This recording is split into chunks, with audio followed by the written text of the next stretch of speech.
Hey guys, we're live on the Archie Luxury channel. We're live and we're ready to go. Let's run the theme song and let's see how we go.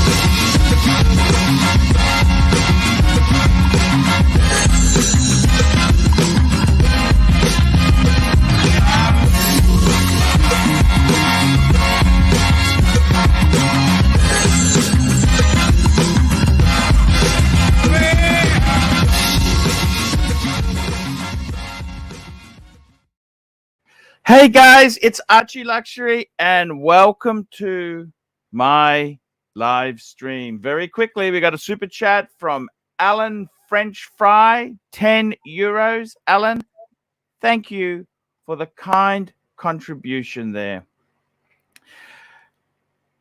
So guys, what's happening? What's happened? What's going on? I firstly just want to say a big thank you. Big thank you to past producers and past people involved in the show. I thank you for your service to the Archieverse, and I hope we can meet again. With that said, I had a bit of a dilemma. What am I going to do? And I got to tell you the truth there, guys. It's not an easy decision to make. But ER is somebody who's stuck by me for a long time. I can't possibly give her the flick, okay? I don't want to do that. It makes me uncomfortable to do that. Now, that's my choice. Is it a good choice? Is it a dumb choice? Well, that's my choice. With the streams themselves there, I like making streams. I like coming on here and talking watches and men's sort of stuff. But I got to be totally honest with you. This last week has been murder for my anxiety. My anxiety already isn't fantastic. The robbery, things like that.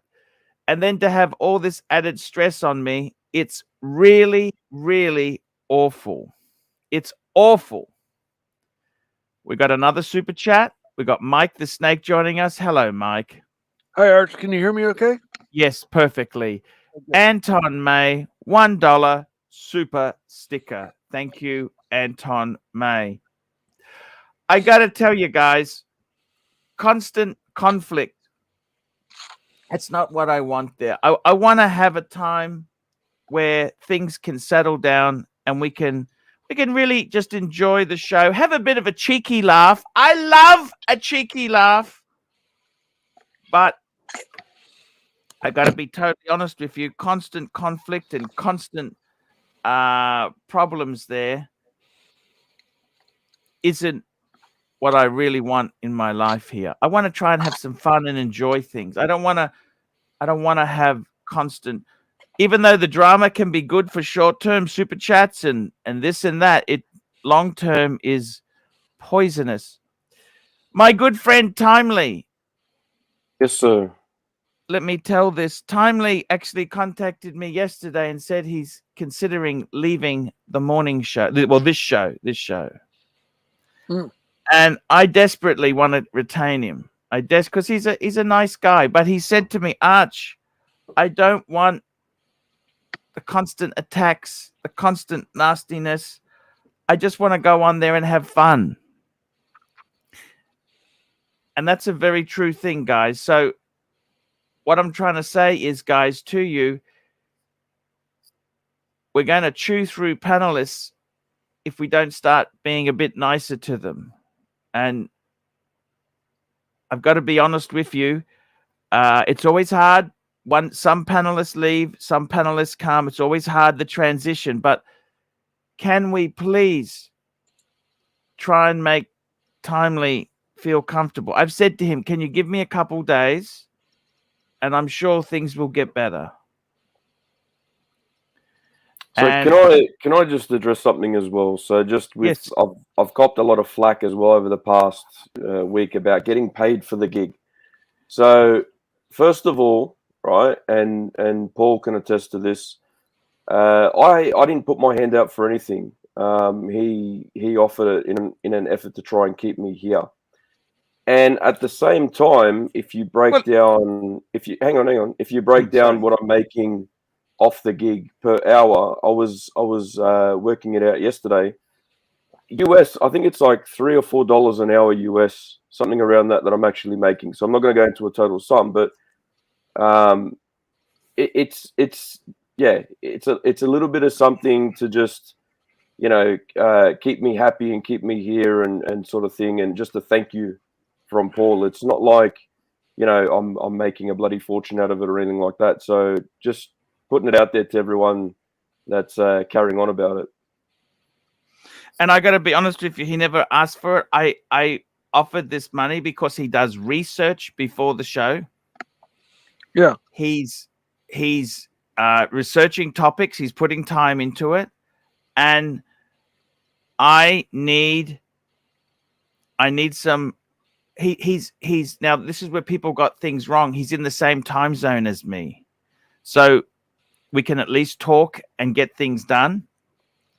And also we can discuss things. And he's got a job which he works in the afternoon. So if he's having fun, he's happy to be here. But if he's not having fun, he's not going to stay. He's really not going to stay if he's not having fun.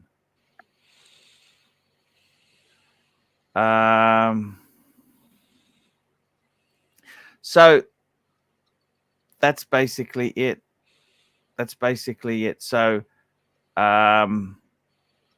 guys, this is the way the cookie crumbles. And, sometimes in life here, it doesn't always go great. But I got to tell you, we can only try our best. So that's the way it is. That's the way it is. So, guys, we've got Plastic Freak. Hey, Plastic Freak, how are you? Hey, how are you? I can't stay long, guys. It's a work day for me. But I've got would you mind, Plastic Freak, would you mind if I cancelled tomorrow? I'm not really feeling that well. No problem, man. No worries. I'm just not feeling. I mean, I owe you a lunch. I'm just not feeling 100%. And my son's starting his first day at 10. No, man, that's fine. No, you can. It's all good. That's fine. Thank you, man. Thank you. I just want to take things a bit easier, okay? That's okay. I got a question. I just put a link in the private chat. This is a deal I found for Strider. And just sorry. I just want to say one thing quickly. We got Bear in the chat there. This bear does not backstab. Let me say something about the bear. He was earning a pittance. It was never about the money with Bear. Okay? He was earning a pittance. He helped me greatly. And I'll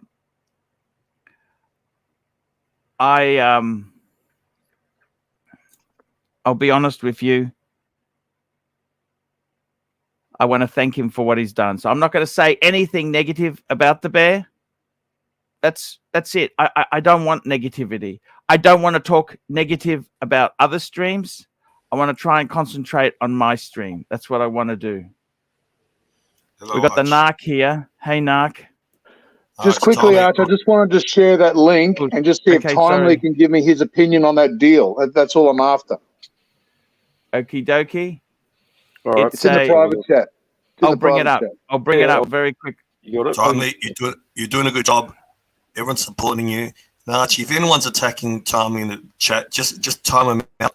Remove the comment or ban them. You can't. This is Aussie dollars, guys. So in US, what would this be, Arch? 22, 23. Oh, there you go.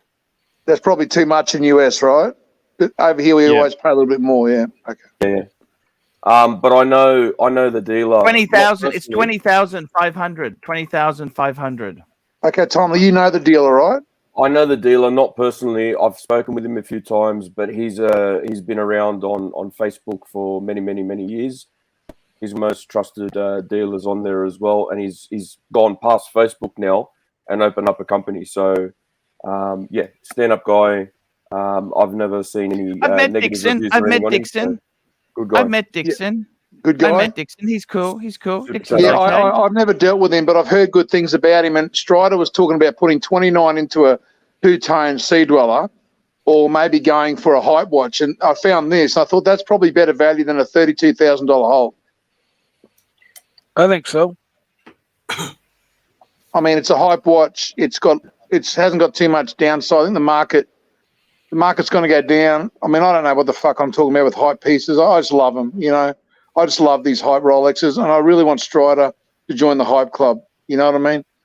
For the States, I guess the price is a bit too high. For Australia, it's at the higher end of that model. But Yeah. I'm sure you can negotiate and whatever with Dixon, and he'll look after you. And You probably could negotiate down, especially if there's no shipping fees, right? Maybe get it in the low 20 or mid 27s would be a reasonable deal. Yeah, just remember the deal with all these guys, these watch dealers, is they buy them extremely low and then try and sell them probably, you know, in the higher end of things. I have a feeling, Tommy, this one might be on a consignment deal. So maybe the guy's trying to pull out 27, 26 out of it. Maybe. I mean, you'd have to talk to him and negotiate. All I can say is know the guy, good guy, trusted dealer, and he'll look after you. That's yeah. See, Archie, this is what Timely's got. See, Timely's got good local knowledge on the streets, and I know we're talking a lot of the US market, but there's still a bunch of Aussies that watch, and I think some of the knowledge is transferable. And Timely, that's a great bit of advice, mate. Hope Strider's watching. Thank you for bringing this on to share some. I will actually share that link. I'll send that to Strider myself. Okay. Yeah, that's awesome. Yep. I really hope he gets himself a good Rolex. Hey, have a great show, guys. Good to see you, Mike, Timely, Arch, and Bear in the chat, mate. Hey, Bear, you're a fantastic guy. Everyone loves you, Bear. You know, I know you got a lot of love for me. We spoke privately recently, and yeah, mate, I really do appreciate your friendship. Thanks, Bear. See you later, guys. And also, yeah, in the chat, good to see some regulars here as well, like Bear, Mr. Zerso, Vulevu, Dodger. There's a whole bunch of people, and if anyone's I missed, apologies, but yeah, good to see everyone as well. So, if just sort of interest there, Bear, I may have a position vacant very soon. If you just keep an eye on the classifieds. Mm-hmm. It's look, it's a joke. Look, seriously, if Bear wanted back, you know, look, I honestly, Bear has done a lot for me. This last week has been terribly stressful for me, but look, no hard feelings to anyone here. And I got to tell you, Timely. Yes, sir. What do you think of this? 28,250. For me, it's probably a bit over my comfort level. Like it's. I find it hard to buy something over 20,000 Aussie, 20,000 Aussie. I'd say, I'd say way over my comfort level. I prefer it on I'm talking the Oyster. 14 US. 14 US is kind of my, yeah. You know, that's kind of my comfort level as far as price, you know, watches go. It's a beautiful watch. Beautiful watch. One thing I agree with Bear on was I think the Pepsi looks better on an Oyster than a Jubilee. I think the Oyster's slightly cheaper as well, isn't it? Is it? Or I'm not sure. It might be. But at the same time, look, the Oyster I think just looks better, and it also holds up better in regard. Like Jubilee is more prone to stretching faster over time. You know, the Oyster. Here we holds go. up a lot better. Nelson Oliveira, $10. Archie, that's the smartest thing you said in a week. Thank you, Nelson Oliveira. No more burning bridges, Arch. Best helped you a lot. He has. Can you hear me? Yep. Yes, I can hear you there, Narc. You're not sounding very good, Mark. You can also protect timing from the chat. You don't want people pausing him. Even JJ said on his panel, if anyone's going to in this show, if anyone goes after his panel, he just times them out. We'll get rid of them. Yeah. We got some good comments here. Floodland 9999. Thank you, Timely, to be here. There we go. We got some nice comments coming in there. Narca's left. He's might have fallen out there. Super chat. Bud the Stud, $20. Would love to see Rich Buddy back on with you guys. I appreciate you always being here, putting in the effort. It's hard. Really just trying to support you, my friend. Thank you, Bud the Stud. And yeah, I haven't heard from Rich. Rich Buddy's eccentric as fake. And I hope he's doing okay. I hope he's doing okay there. Yeah, I miss the times that you had Rich Buddy on and everything as well. It was great. Yeah. And thank you as well for the $20 donation. Very nice. Thank you so much there, Bud the Stud there. That was very generous and kind. I tell you what, that's a beautiful watch there. Let's get into some watch talk. Tell me some watch talk. What watch talk do we have, Timely? All right. Well, I was going to go through and do a bit of what's out there at the moment kind of thing. Yeah, sure. So just give us a sec. L plates again. Oh, that's okay, man. It's actually a little bit tricky on a PC because you got to get the window, then you do this, you do that. Yeah, and then it flicks you there, and then you got to go back. No, I get it. It is. So let's start at the beginning, right? So this is from European Watch Co, right? So Watch Gallery. And again, in Sydney, they're on one of the main streets in Sydney, and they're by appointment only. So if there's anything that you like, you sort of have to get. So this is in Melbourne, isn't it? Melbourne. If this particular one might be in Melbourne, let me just have a quick. Sorry, check, but, this is Johnny. This is Johnny. Sorry, but we do have European Watch Gallery. I think in Sydney as well. I'm not sure. We'll have a look. Bottom line, you've got for 10.8 Australian a Rolex Air King. It is the older model of the new version of the Air King. But again, this is what I was saying to you earlier. You know, this could be a buy for me kind of thing in a way. Yeah, if it was maybe a little bit later on down the track. Okay, put that into US dollars. That's 77 US. What do you think, Mike? 77. What do you think, Mike? Oh, he's on the phone. Sorry, that's okay. Mike's tied up there. No, I'm not. No, I sorry. think that's a nice looking watch, and I think 77's a very reasonable price to pay for that, and that would be a fine Rolex to buy. Yeah, So it's what do we you got a think of super that one, chat here from Ken Fresno. $10 for the rebuilding, big boy, for the rebuilding. Thank you so much, Ken Fresno. I've actually had one of these, Timely. You have. You've had quite a few. Like, yeah, I think you had this, the Milgauss. Would you have it as well? Explorer 2. You had Explorer 1, Explorer 1 39 mil, because I swapped them for that Patek. Oh, that's right. Sorry. Yeah, you did, and you had the bluesy, the two-tone bluesy, like you got now, yeah, and then you also had the Daytona or Maserati blue Daytona, all at the same time. You covered the whole Rolex. Yeah, yeah. I got to tell you, Timely, this is a beautiful watch. People, the big thing with this one is, okay, so the new model's got the 05 instead of the 5, and it's also got the crown guards. And there was something else Bear was saying about it the other week. He said there was another innovation to the watch itself. I can't remember on the new one what he was saying. Is the case on this the same as the Milgauss? Yes. Hey, we got Basil's Bezels. Yeah. This is my good friend from America. Basil's Bezels, $10. 77 is good, but I prefer a Milgauss for around the same money. Yeah. Look, horses for courses. Depends on what you prefer in regards to dial, I guess, but it's almost the same watch. I think you mentioned, Timely, you didn't like the lightning bolt. Look, I'm more of a vintage. You weren't a big fan of that. Guy. I'm traditional watch guy, so having a lightning bolt secondhand doesn't appeal to me specifically. It does to other people. But this is what's out there at the moment for sale secondhand. That's sort of like I'm looking at a Best Buy kind of thing. So. Sure. Does this have a date? Do I see a date on there or no? No. The Air King doesn't have a date. Okay. The Air King, I don't think ever had a date. That's a plus. Actually, if you go back long enough, when they had the plastic, when the Air King was 34 mil, you could get an Air King with a date.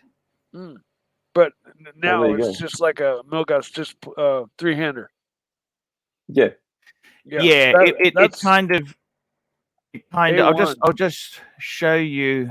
You got a super chat, Arch. Frank the Tank, Oh, $2. thank you so much there. Frank Frank the the Tank. Tank. Frank the Tank. This model Air King was a dog, and it still is a dog. Oh, oh, oh. Just very quickly there, Timely. Yeah. These are the vintage Air King's dates. See the dates? Ah, yeah.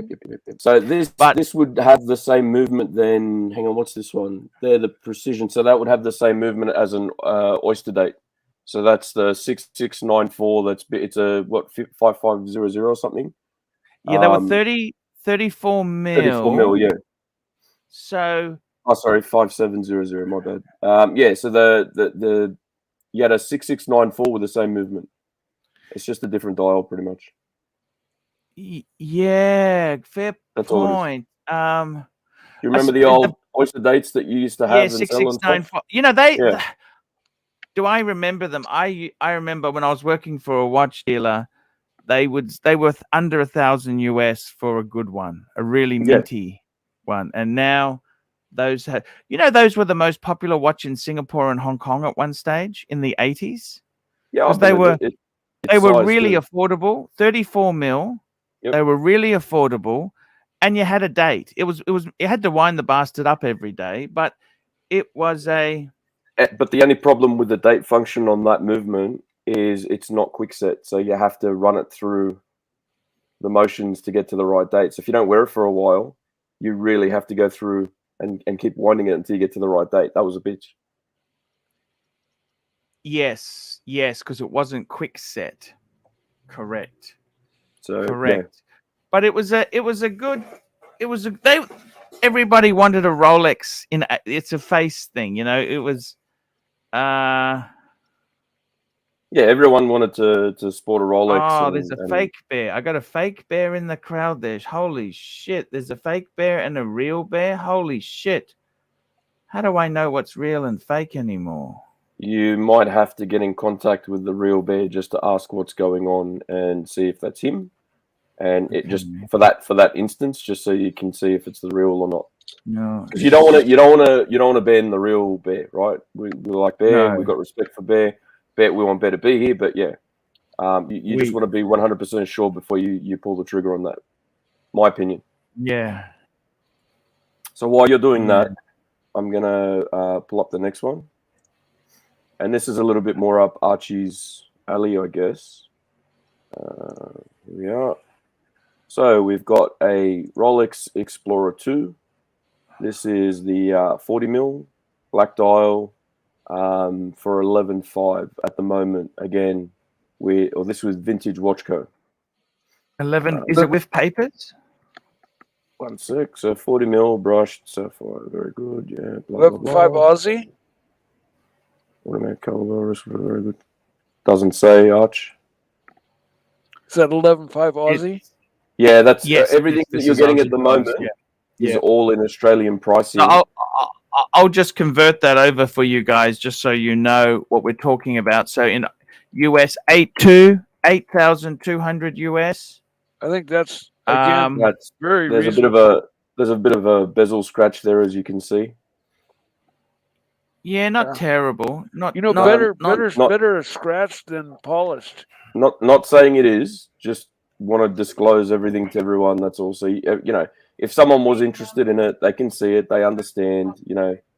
Apart from that scratch, it looks pretty good. Like, it doesn't look like there's too much of an issue there. I'm sure that can be taken out. Yeah, but you know, I'd rather get a virgin watch with some scratches than one that's been polished, because then it's a mystery watch. Yeah. So what do you think of the black dial, Mikey? I like the black dial. What do you prefer, the black or the I like the black. I don't know where that picture got in. But... Sorry, this is what? Yeah, for a second there was they've just mixed up their pictures there at the end. There was a subby in there, but so what do you think? What's your preference? Hey, Showcase, thank you. Showcase, thank you. Showcase. This is where it's good to have some mods there. Thank you for that. Okay. I happen to like the black dial over the white. Mike Hammer, $10.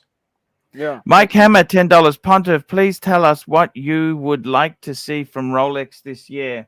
You know what I'd like to see is a Coke. Mm-hmm. Coke. I'd There like you to see go. a Coke. I'd like to see a two-tone Explorer 2.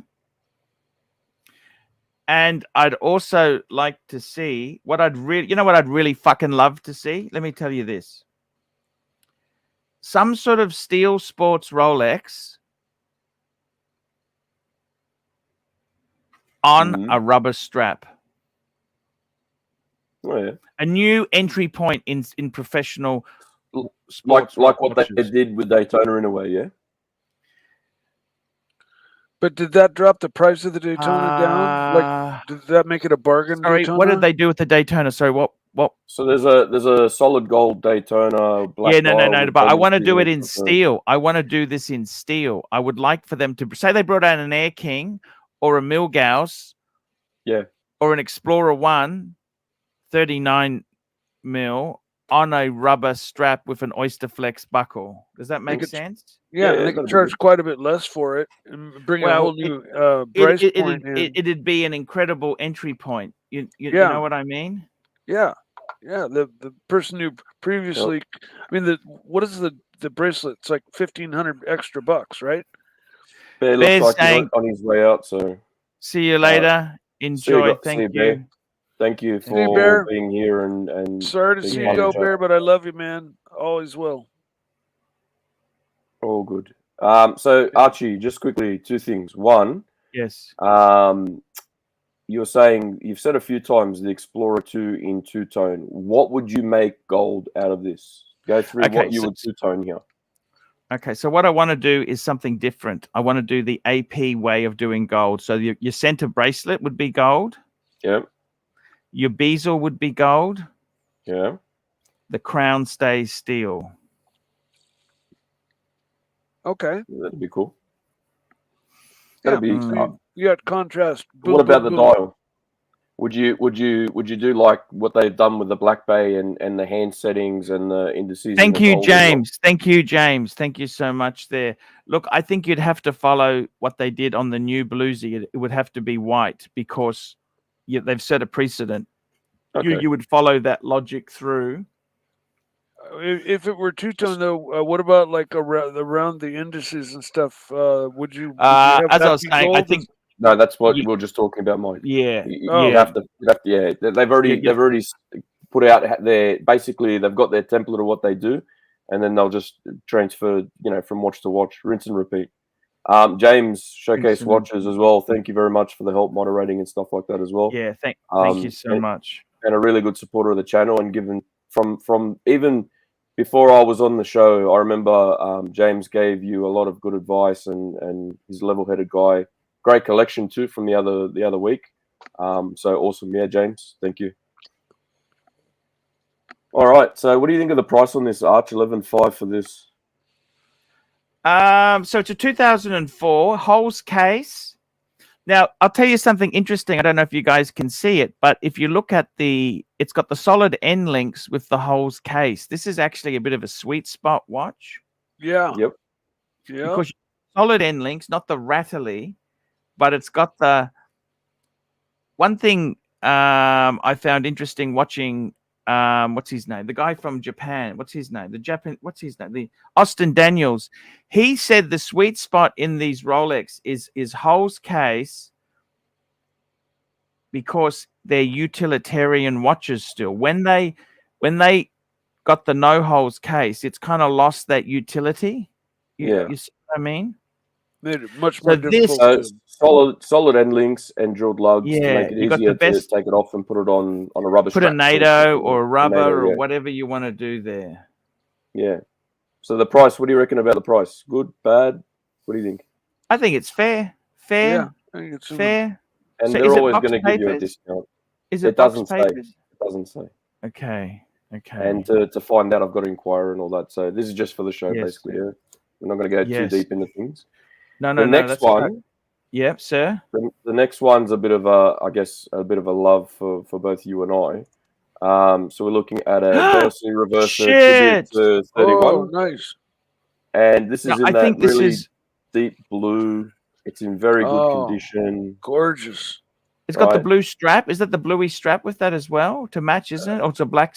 It's, Oh no, it's bluey got- strap. Bluey strap. It's the bluey strap. Hang on, let me get a better picture of it. So it's This bluey is strap. You boutique can't- edition.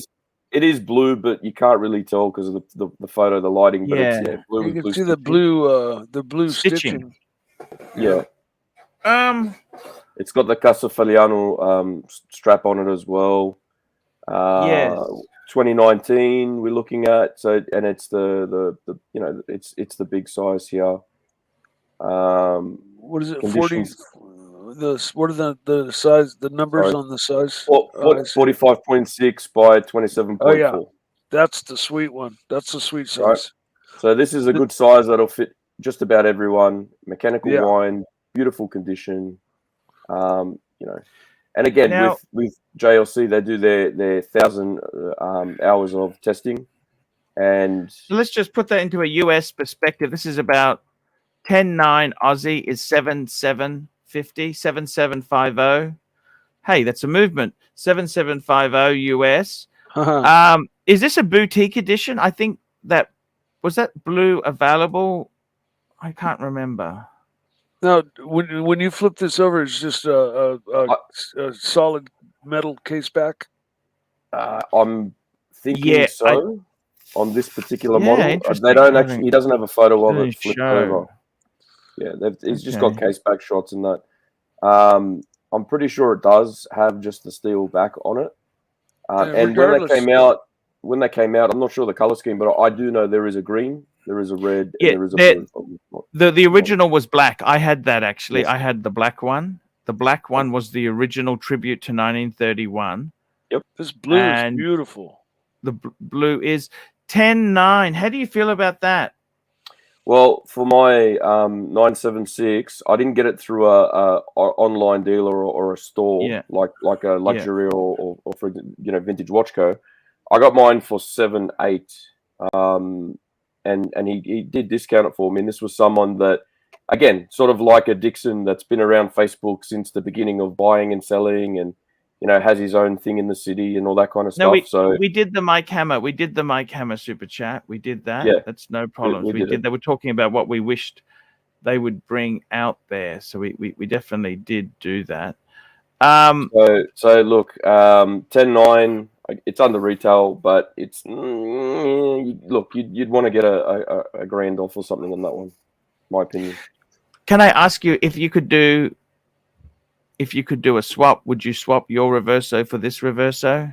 No. I'm happy with mine. That's the one I've been chasing for a long time, and I like the dial. Mm. I like the 976 size. I like the display back. It's for me. That's the perfect one. So that's not going anywhere. Yeah, I know. Like you see another one, you go, oh, would you swap? No, I wouldn't. Yeah. At one stage I had the black tribute to 1939, 1931, and I had the Reverso Grand Date, but I already had the engraving on it, so I kind of couldn't.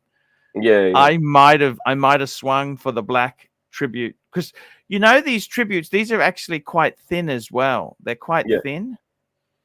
The Reverso Grand Date, that's kind of gone a little bit out of flavor because it's not so it's a bit chunky because it's got the 8-day power reserve in it.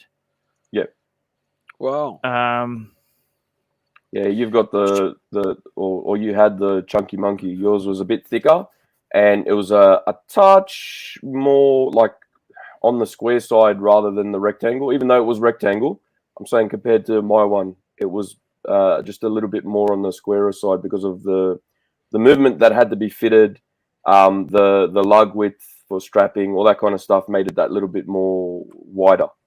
But beautiful having the complication that you had in it, like fantastic. That's the one that got me interested in Reverso anyway.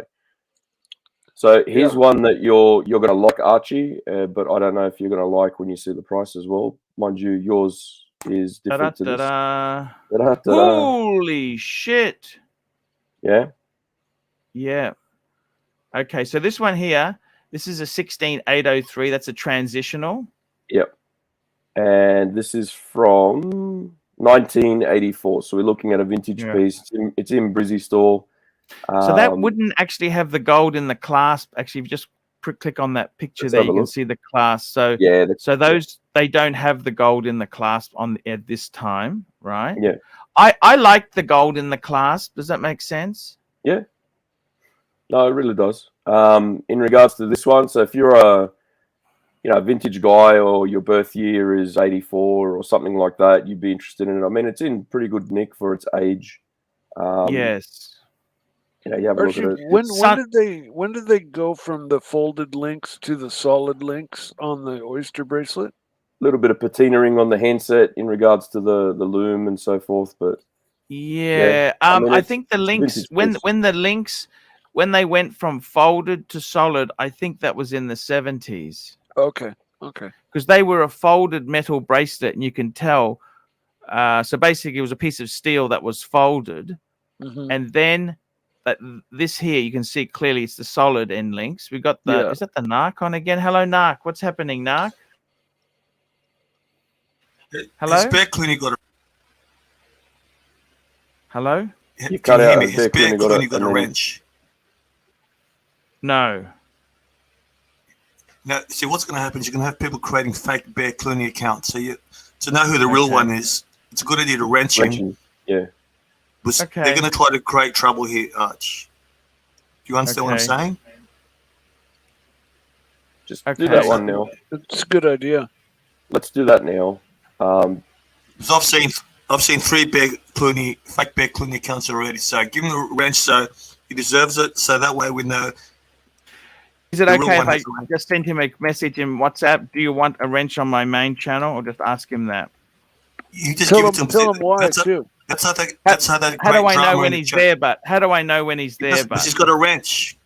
Okay, but how do I know which one to give the wrench to now? That's what I'm asking you.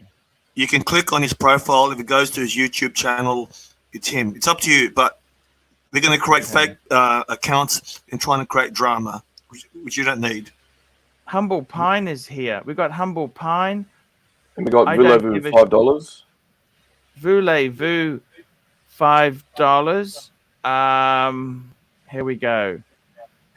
Sorry. It's on the screen. We've got Voulez-Vous $5. Mike, do you have a dress watch? Which dress watch do you love?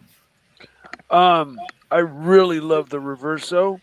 And I really love the Vacheron version 2 blue 3-hander, which can act as a dress watch. I very much like some Cartiers that can fall in that group. The Laureato, I think, might fall into a dress watch category, possibly. But the Reverso is probably the first in the running. That was the second watch that I really just zeroed in on. As soon as I got my sub, I was like, the next watch that I had gained interest in was the Reverso. So probably a Reverso. And what one would you go for, Mikey, out of the range? Well, it'd have to be, not the largest, like no Squadras, but I have a really big wrist, so it would need to be their large, long. So a grande. What kind of dial would you go for, Mikey? I really like the dual face. And I would also be very happy with one with an open backed. The only problem is, I don't know if you know this, with a lot of the duo face ones, they tend to be smaller. They're smaller size. And that's what I don't know. They're a bit thicker to sport the extra. It's like a module or something that goes in. Here we so go. You can use both sides. Ken Fresno, $2. So we did Voulez-Vous. Yep. Voulez-Vou's a great supporter. We were talking dress watches, and Mike was talking about he'd like a Reverso. Yes, indeed. There, Ken Fresno, $2. Mike, what solid gold Rolex is on your radar?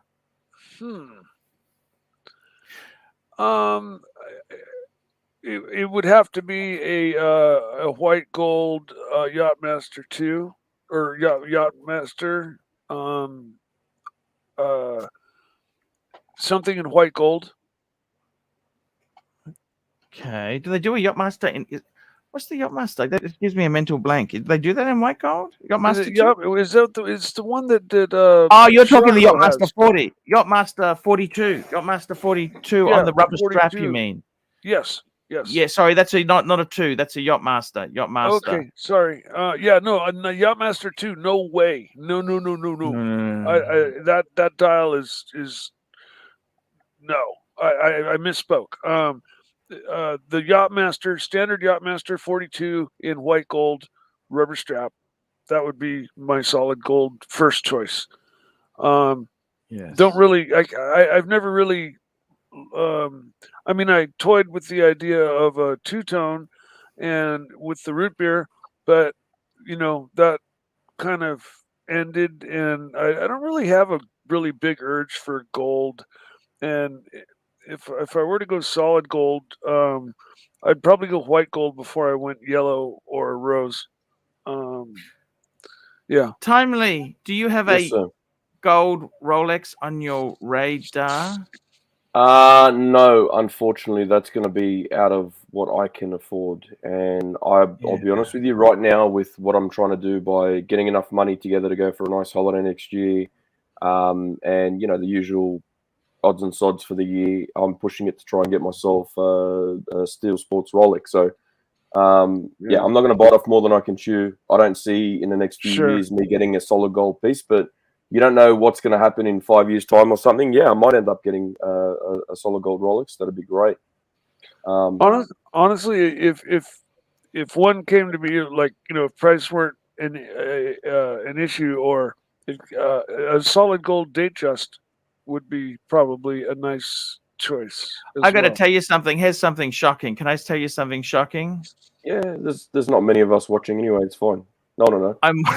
I'm more inclined to become a one watch person than get a gold Rolex.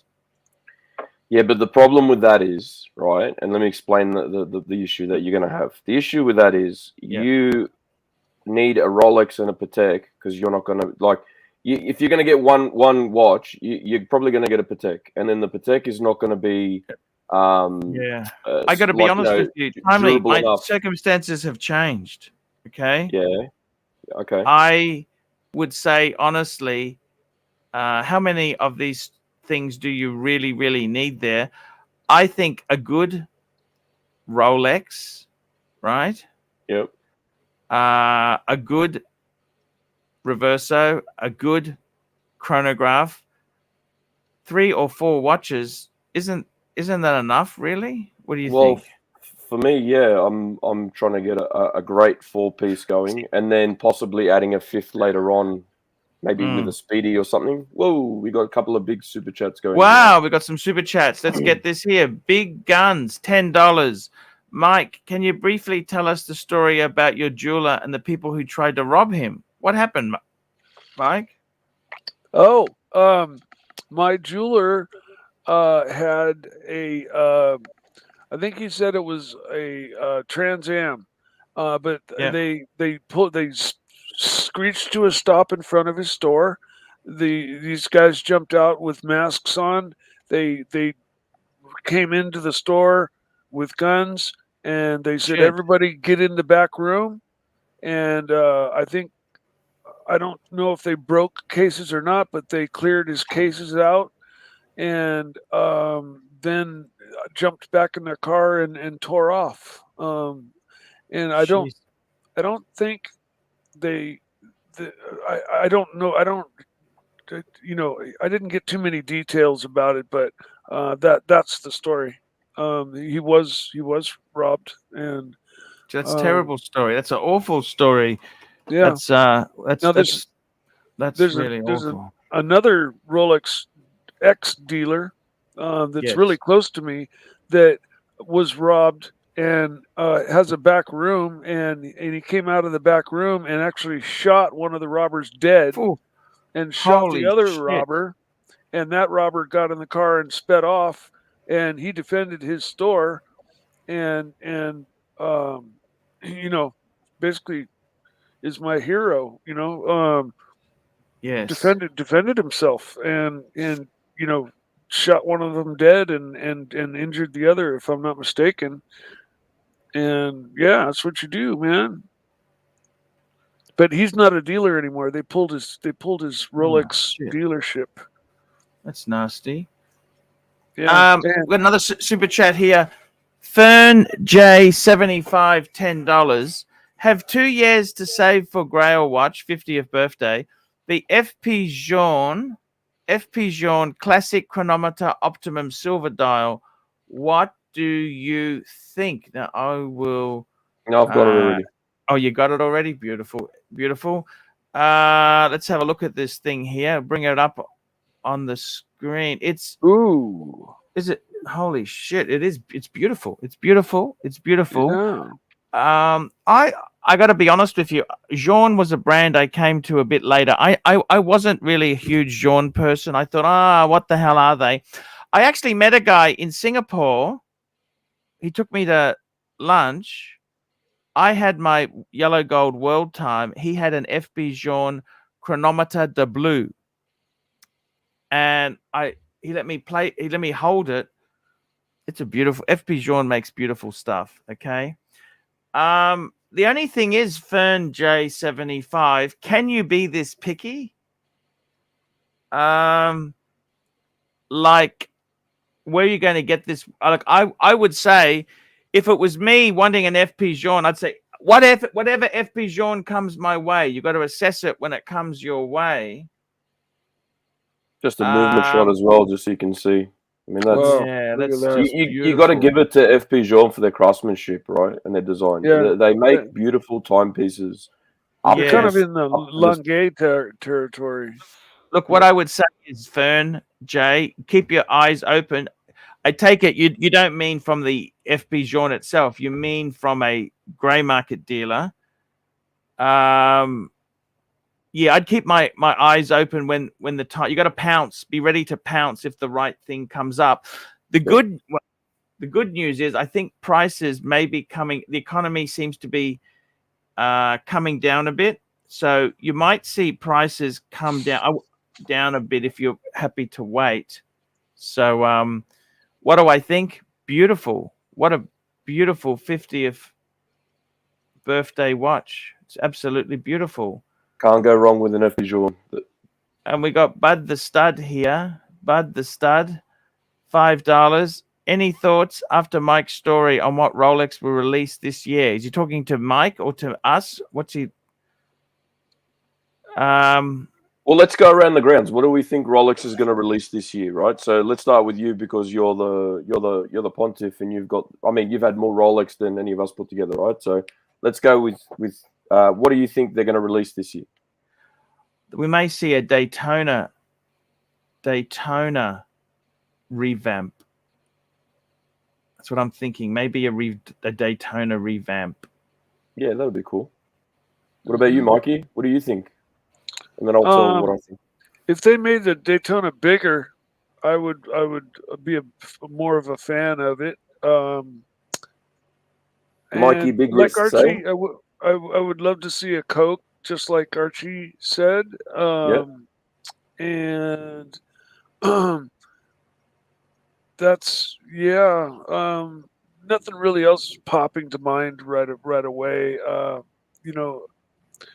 They're so liable to make any change to any one of their models, and nobody knows what they're going to do because they're so random. Well, everyone plays the guessing game, don't we, Mikey? And then most of the time we're all wrong, right? So yeah, well, that's why I can't really. Oh, we've got Plastic Freak is on. Hello, Plastic Freak. We might ask you, what's the new Rolex coming out this year? That's what I was going to say. You're a Rolex fanatic. Yeah, I was just pinching a loaf and sneaking a look at the stream while I was in the toilet. And great topic, because I've got two. I've got the Panda, and I've got the previous model, the steel bezel black dial. I'm very curious to know, if they bring one out, Archie, will it be a 41 mil? And obviously it'll be ceramic, but what will that do to the black dial steel bezel that I've got? I know the Panda would probably have a bit of a kick in price. What about the previous model? I don't know if prices will really fall. It could help them go up. You never know. You never know. Good. Would the steel bezel still be desirable? Still any Daytona is desirable. Because I was toying with the idea of trying to move it on and getting a Sprite. No, But no, I no, think no. I think the Ridiculous. Sprite's going to keep No, no, but coming down. you, So I was like thinking, with your collection, you got two Daytonas, 2 GMTs, 2 subbies, and a solid gold. So I wouldn't mix with your matrix there. just keep it. Just keep it. Just keep it. Yeah. Okay. Yeah, that's JL, good. we got another super chat here. JL here. JL, $8. Mikey, I thought Rolex was your. Sorry, Mikey, I thought Archie was your hero. Oh, I think he's referring to my saying that Yes. guy who That's defended right. his Yes. store. Yeah. Mikey's got a few heroes. That's a sub-hero. That's like a a demi-hero. Archie's my all-time hero. Timely, you're doing a great job. Fikers, fike the haters. Very. Tommy, what's your opinion, mate? Do you think that the Daytona is going to come out with a different movement, different case shape, or both? I'm not sure about the Daytona, but what I think Rolex will probably do is they're going to try something in titanium again, because when they do something, they tend to do it, like keep going with it. They're not going to invest time and money into testing something to manufacture for one watch. I think they're going to go through and do a few. Maybe a Here we go. titanium sub or something. Here we go. SD43, £1.80. What time is Curly's meltdown due tonight, Arch? Hey, Curly's free. I don't know if he's going to. Curly's taking a bit of a break as far as I'm aware, but if he wants to run something, jump on and tell me what is happening. Archie, just got to wash my hands and go, mate. But thanks for the No worries. Thank you for the so much opinions, for guys. coming on. Appreciate that. See you guys. Here we go. Ken Fresno, $2. Mike, FP Journe or Patek Philippe? Actually, we'll ask everyone. We'll start with Mike.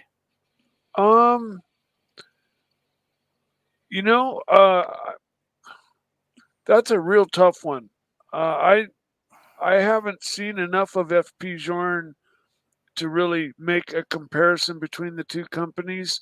Okay, then based on what you've already seen and based on what you can see on the screen, right? What would you do? You can see the level of finishing and detail they have. Oh, sure. And you said before that they're up there with like Lange and so forth. So I mean, you're putting them up. They there look with like they Patek are. and all that as well.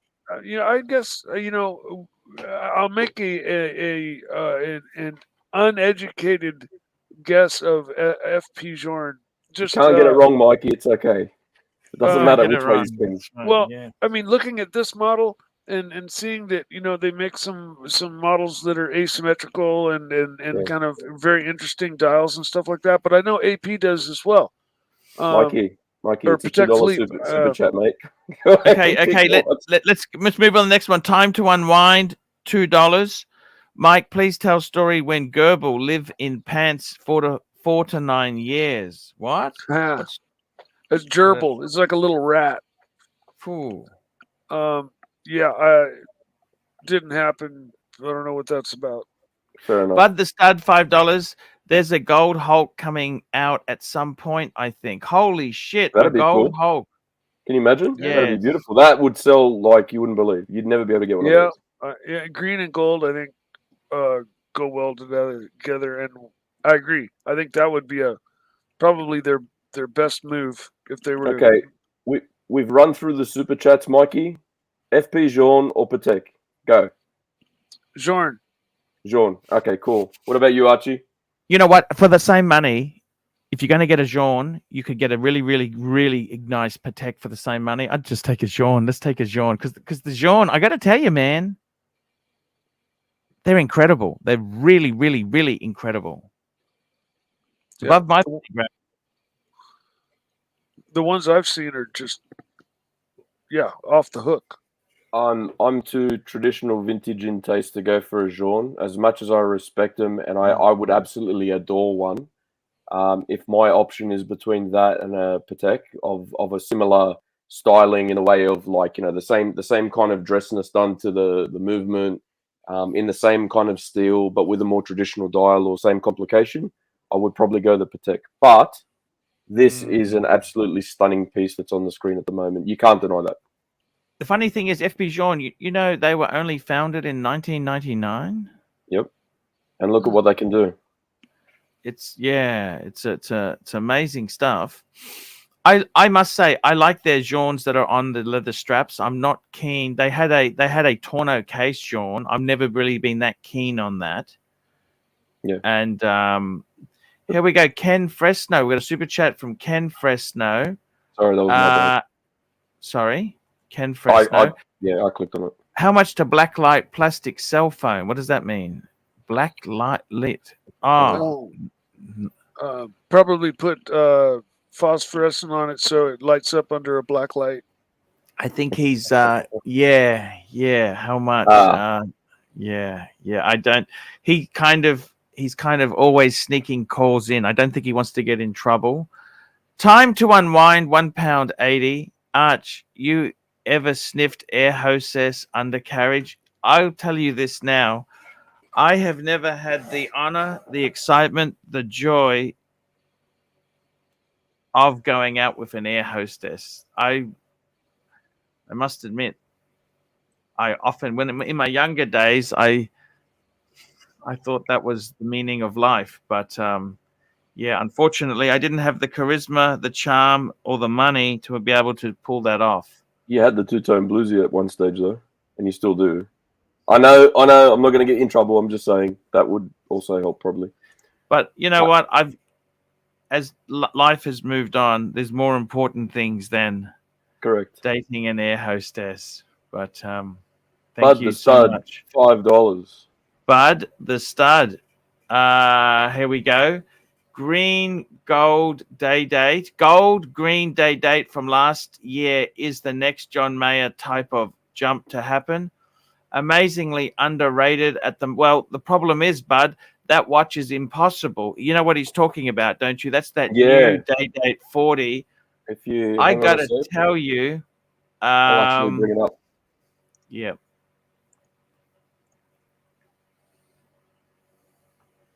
Share this tab. Come on. To be honest with you, when that was on the show a couple. Yeah, that watch is stunning. Oh my God, I love that green, and it's not just the green. I love the Romans. They're slightly oversized Romans, and I think they have absolutely nailed it here. It's an absolutely sexy day. I mean, I'm a traditionalist, so I like Mr. GMT setup, but this is something extra special to behold, I guess. It's got the Rolex green. It goes so well, contrasts so well with the gold. Roman numerals. I'm not a big Roman numerals fan, but they've done it very tasteful here. This is a grail piece. This is sexy. Yeah, I think green and gold go together really well. Aussie Olympic colors. Yeah, green and gold. Yes. Finchy, £2. Sorry. Finchy, £2. Here we go. Finchy, £2. Will the blue collar Rolex be discontinued? What's he talking about? Blue collar Rolex be discontinued? Couldn't tell you. Finchy, throw a couple comment in the chat so we know what you're talking about, and we can help you out. Yeah, with the blue collared, I don't know what he's. I would hope that they discontinue the James Cameron. It's such a one-off piece. I think they should continue keeping the deep sea, but stop making the James Cameron, and then that would make the James Cameron, increase in value over time as time passes, and make it more of an exclusive piece over time. Let me say this, Mikey. Look at this. This is an absolute bargain this is calling for you, Archie. This is saying, "Come buy me for the fourth time." That's what this is saying. I love this. I love this watch. I actually almost bought one. 3,000 US from. It's a 2020. Yep. It's box papers.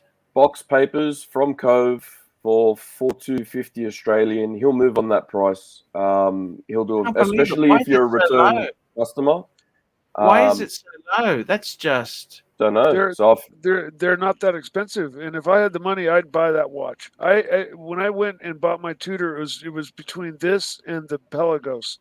So it has the faux rivets. It's my watch. In the burgundy. Yeah, it's the 41. Yes. So you got the faux rivets. a bargain for a dealer to be class. selling it for. It's Does fantastic. it have the faux I mean, rivets? it looks like it's in pretty good nick. Faux rivets, yeah. I didn't know that the regular Yep. Black Bay had the faux The rivets. 41. So the one that doesn't is the ETA, the smiley face with the big rose. Yeah, that doesn't okay. have it. That was But the, then that when- was the when- first release, really. Yeah, the Yeah, first yeah. iteration, and then when you move into the 41, it comes out with the faux rivets. Okay. I quite like them. It's polarizing. Some people do, some people don't. Some people are like, well, if they're not there for real, why are they there? I've known My people God, to that is grind a them off. bargain. Oh, you're joking. How does that look? They get it like basically polished off, and it ends up just looking like the ETA bracelet. But why would you? I mean, that's for resale. If you ever ended up getting rid of it, I mean, you probably get less because you've now molested the watch. But yeah, this piece here is in great condition, box papers, 79230R. Being the model, the 79230 is for the 41, and then the R and the B and all that shit's for color change. Mine is the N, being of the black, and I'm wearing it now. Actually, great watch. I think it comes from the French, because in Switzerland, they French and German, and a little bit of English. Noir. It's black is for Noir. Correct. N-O-I-R. Noir. It's Yep. noir. Noir. Noir. That's Noir. it. Because you lived in France for a while, Mikey. You went there Yeah. as an exchange student. Well, it was an family exchange deal. It wasn't like through the schools or anything. But yes, I lived in France for a summer. It's French, and it derives from Latin. It translates in Italian as well. So we have black is nero, red is rosso, and blue, right? So you know the letters all translate across. For me, this is probably the best buy that I've got of the day, and this would be the one that I would be saying to anyone that's looking at getting into a luxury, entry level luxury. This is your everyday piece. This is whatever you want it to be, because it can do everything, and it's a very respectable watch, obviously with watch guys as well. I'm sorry, I didn't mean to interrupt. No. So I'm just saying this would be the one to go for. Just going to say something I really like about this watch is that it does not have a ceramic bezel. It's got the old style looking anodized aluminum bezel, I assume. Yep. But it just has that pre-ceramic look about it, and I like that a lot. You know, with So what do you reckon, Arch? Everything You gonna make it number 4? ceramic these days. I got to tell you, man, that is a very, very beautiful watch.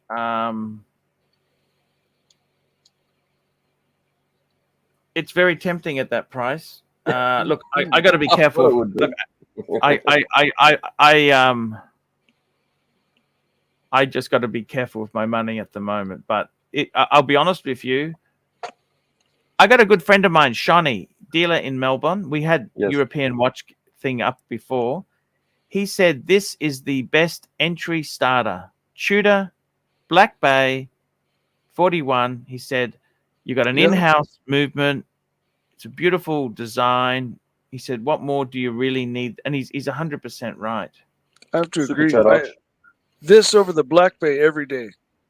Here we go. We got Fern J75, $10. Would you take the Lange double split 404.35 over the Patek single split 5370p?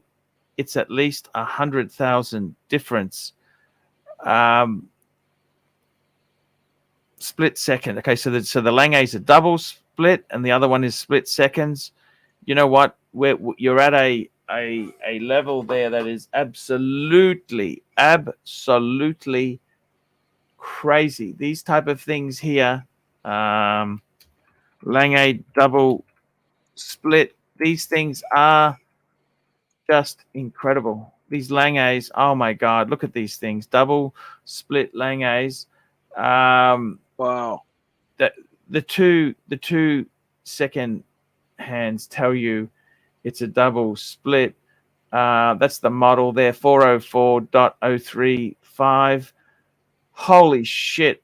It's Look at that. Absolutely amazing. And that's not to take anything from the Patek. The Patek, what was it, a 5370p? I've got it now, Arch. I'm just going to bring it up. I've got it on the screen as well, actually. Sorry. Okay. I've got it. You said it's 100,000 difference, meaning the Journe is 100,000 more than the No, Patek? the Lange. The Lange. Or the Lange is 100,000 more than the Patek? Look, both of these are super dream. Super beyond dream watches. I call them pipe dreams. This is kind of where it's at. This is just that's it. Doesn't get better than this. Doesn't get better. Have a look. 1 second. I'm just going to share this. Have a look at the movement on the Patek as well. Yeah, amazing. Look at that. Can we see the movement on the Lange? Yep. Lange's. Yeah, the Lange is equally as beautiful. It's. I venture to say the Lange is probably puts this to shame. Maybe not put it to shame, but probably more elegant. 1 sec. I'm just going through now and finding a movement shot of it. Here we go. Yep. Let's share this one instead. No, I think both of the movements are beautiful. Both are beautiful. Yeah, I agree. It's got a screw down case back. Amazing stuff. Sandwich construction. Infern J75. No, Patek is 100,000 more. What's he saying there? Saying that the Patek is 100K more in value. Yes. The Patek is? Wow. So, yeah. So we got JJ in the chat there. Hey, JJ, how are you? Nothing is putting shame on that Patek. Definitely. No, correct. No, not at all. No, yeah, I kind of overspoke there, over exaggerated. Both of these movements look beautiful. I'd love to see them up close, but yeah, they both look about of the same caliber as far as ornateness and finish. I can't tell much from the picture though. It's 100% right. 100% right. It's just superb. Oh, look at this. This is the last one I've got today for, I guess best buy, as you want to call it. Now, the interesting thing is these two-tone tuners, they are actually not a solid link, but they're a roll. No. They've got a...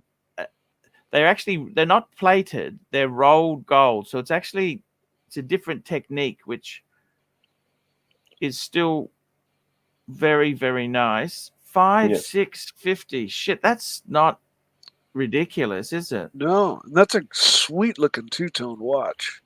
Box papers again. Obviously they'll move on the price. I don't know if there's much movement in that. That's pretty. Oh, you move 5650. Some hundreds, I guess he'll move. He's not going to sell it exactly what's on the screen. I mean, they never will. They always expect to bargain with someone. So about $4,000. That's about $4,000, guys. $4,000 got a US. Nice contrast, with the gold crown and the. They didn't overboard it with like a gold bezel or anything.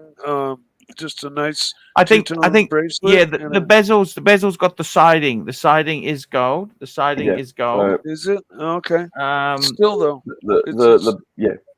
it's very tasteful looking. Very tasteful. Oh, it doesn't have the gold through the clasp, which is it doesn't matter. Rolex didn't have that through the clasp as well. Yeah, but ultimately, this isn't the Rolex. This is the bargain Rolex, I guess, in a way. So it's like two-tone sub, but a more 41 affordable millimeters. sub. This is as close as you can come, and it's from the same company in essence to a two-tone sub or something. This knocks it out of the ballpark in my book. In-house movement, you know. Hey, we got Zeppy, $5. Zeppy, $5. Hey, Arch, doing good work, Timely. Keep it up, mate, and ignore the trolls. Thanks, Zeppy. Are we having more? Are you having more fun today, Timely? How is it? This is nice bit. or not? Yeah, Okay. yeah. I'm having a bit of fun. Yeah. So what do you think, Arch? Obviously, you're going to go for the burgundy more than this, but I tell you what, that burgundy was bloody good price. You got to admit. Yeah, that's a bargain. This two-tone, because do you remember too, the two-tone also in Tudor, you have the date. Yes. You don't have a Black Bay with the date in No. steel. You know what I'm saying? Correct. That's what makes it a little bit more unique. This is like makes it special. You know, this is a Tudor's version of the Submariner date two-tone, kind of thing. Like it's there. Yeah. Exactly. Amazing stuff. It is incredible stuff. That's actually very tempting, isn't it? $56.50. What's retail on that? What is? Oh, sorry. Here we go. Voulez-vous $10. Archie, I am the proud owner of Luxury to Last by Paul Pluter. I hope we can meet one day and you can sign it. You betcha. I have learned a lot from it, especially that you've got a mole on your left. Well, it's not actually a mole. It's more of just a skin thing there. Yeah, on your left palm. Thank you. Voulez-vous. Much appreciated. There. Just having a look what the retail is on that watch. So where are we? Well, at the moment, from what I can see, I mean, you've got one here on Chrono for 6.7. Where are we here? Another 6.1. Another one on Chrono. I'm just trying to find anything with like Tudor. So it's up there. Yes. So I mean, that's not too bad of a price if that's what you're after. Box and Papers 2020. Yeah, it's relatively fresh. No need for a service or to worry about any of that. Should be very couple years, many couple. Yeah. No one's going to drive this. Come with a 5-year warranty. Yeah, this is a weekend driver. This isn't your daily that you go and thrash on the way to work. So, I think a Tudor. This is something. This is a very solid watch, but it's really solid. I can see a lot of people would love this. I think this is a beautiful. I know. I think you could wear this as a daily. No, you couldn't. You'd destroy. You reckon? Why do you say that? It's a Tudor. It's a Tudor, yeah, but the gold on the bracelet, I reckon, would get pretty destroyed. Yeah, but underneath, the class, because often they get scratched on your desk, but it's got steel. It's steel. That's kind of perfect. Well, it depends on what your job is, I guess. If you're an office worker, manager kind of type, I guess, yeah. You know what? Timely, I could be a Tudor one and done man. You know that? You could for a month or two, I think. I reckon you get bored. Look, let's put it to you this way, right? I've watched enough about your stream in the past to know you had your burgundy on. You went to go get your spring rolls and your fur. Guy walks in with a Patek on. You've gone. I've just been outclassed. I've been shown up. Next day, the thing gets swapped out for something else. Come on, you can't wear Tudor. But you know what? The beautiful thing about Tudor is it's just so usable. Maybe I was just a pretentious idiot before. Maybe, but at the end of the day, it's something that you've done. So I don't want to rehash on old shit. No. I understand. You did look at this and say, it's time to go. I need to get something better, and you did, and that was the third. I think when we get more mature, as we get older, we get more mature and realize the errors of our ways. You know what I'm saying? Yeah. It's kind of So you used to do a segment, and it was, "What does your watch say about you?" Right? And yes. This was on your ArchieLuxury channel. Yes. And you would go through and have a bit of a talk. What kind of person is this, or where's this watch, or what does it say about you? Yeah. So in the spirit of that, I'm going to start bringing up a few, and I want you to tell me what kind of a person wears this. What does this say about you? For starters, this is a ladies' Patek. Yeah. 71.8. 71. I'm not saying we gotta please our female demographic. We have Voulez-Vous here. You got Blondie that comes in from time to time. ER. This is a absolute minted watch. This is like very beautiful, very intelligent, very gorgeous. That's what you would say with somebody who wears this. This is for beautiful people of the world, and it's a different lifestyle than what me and you, Timely, are used to. This is an SL Mercedes of life. It's just the key. It's the key to that lifestyle, the secret room, and that there. Absolute stunning watch. Stunning, absolute beautiful. This is automatic as well. This is a Nautilus 77118. I love that blue dial. They've just made it feminine enough where it's actually pretty fucking perfect. Absolutely perfect. I love it. Love it. Love it. Let me put it to the hunting cat. So let me set the scenario for you here, Mikey. Yes, sir. You're at the shops. You're reaching for something off the shelf. A lady's next to you. She's reaching for something on the shelf next to you. She puts out her wrist, and you see that on it. What kind of a lady do you think's attached to that wrist? A very rich lady with very good taste.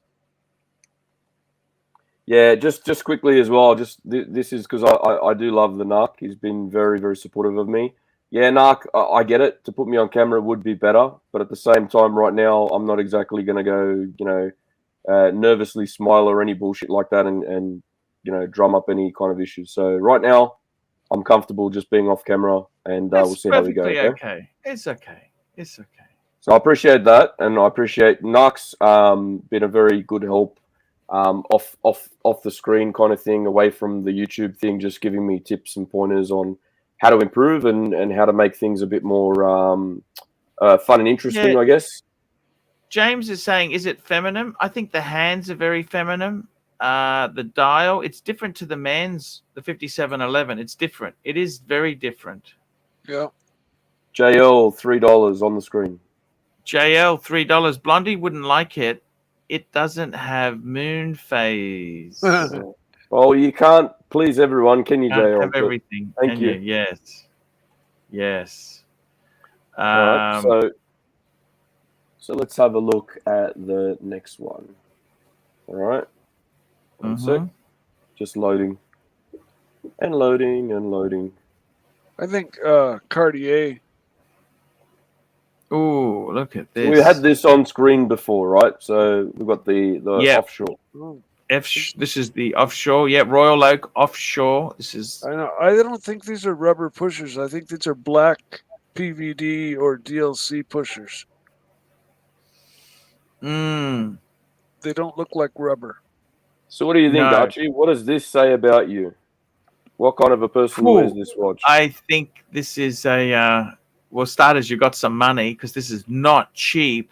40,000 US smackaroonies. I think this is someone very, very. They might drive a Italian exotic car. What do you think? Italian exotic?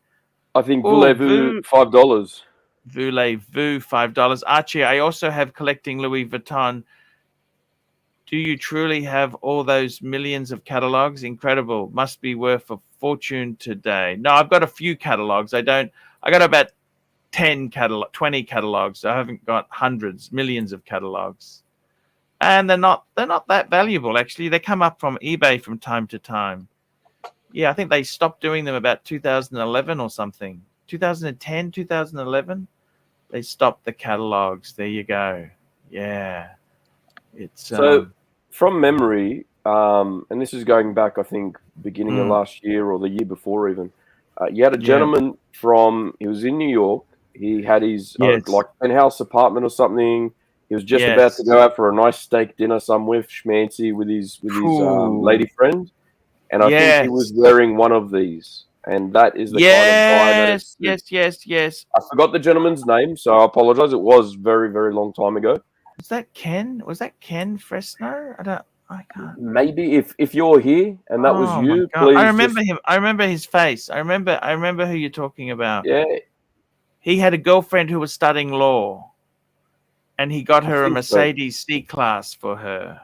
And they were just about to go out for a nice dinner. And you know what? That's the kind of guy that I think that this watch suits. You know, his bank account and lifestyle suits this watch. That's someone that can just at the drop of a hat call his car around and go have a nice dinner somewhere with a beautiful lady, all dressed up, wearing this sexy piece. 100% agree with you there. 100% agree with you. What about you, Mikey? What's your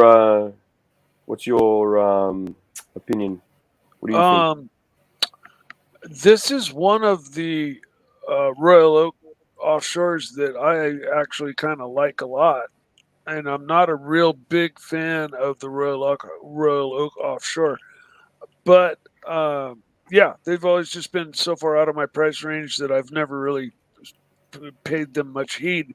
But this one is beautiful, waffle dial, multiple complications, date, and those pushers I'm positive are black metal, and a nice screw down black metal crown.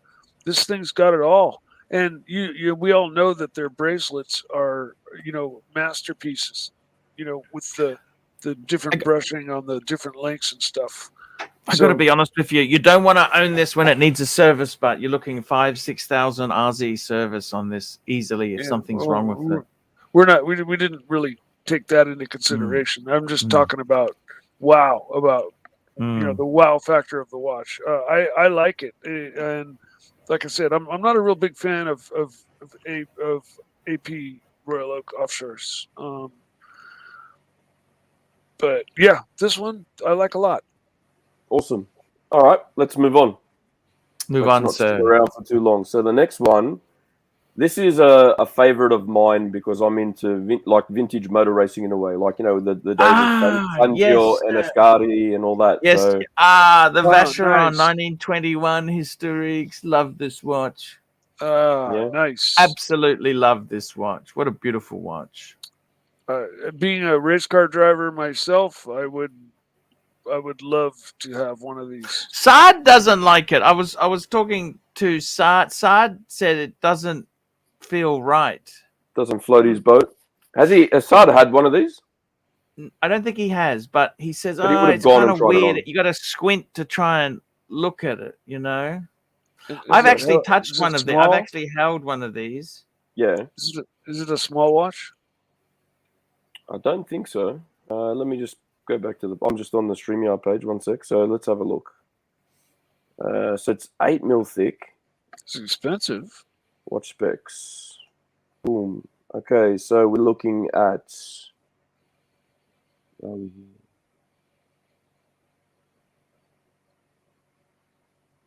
58,000 $58,000. That's Australian, I think, isn't it? This is because that's this is off an Australian website.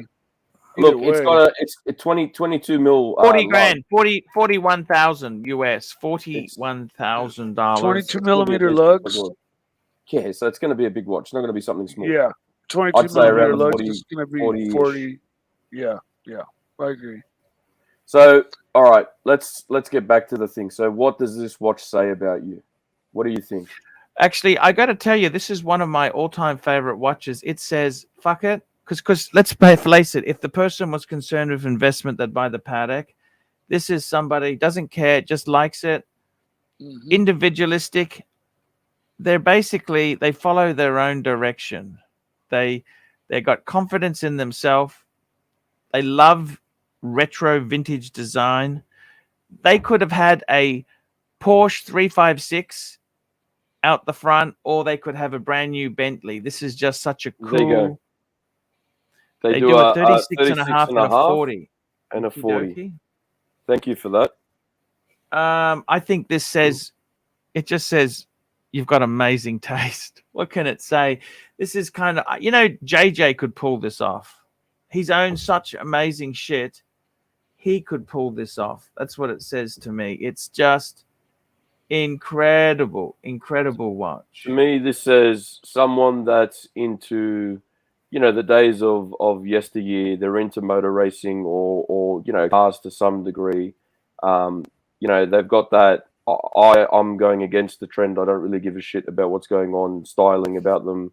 They do their own thing. They're a man's man. Obviously, someone with a lot of cash. On the higher end, you're looking at someone that's driving, a vintage Ferrari or Mercedes or something along those lines, or a Porsche. Like that pagoda you did the photo shoot for.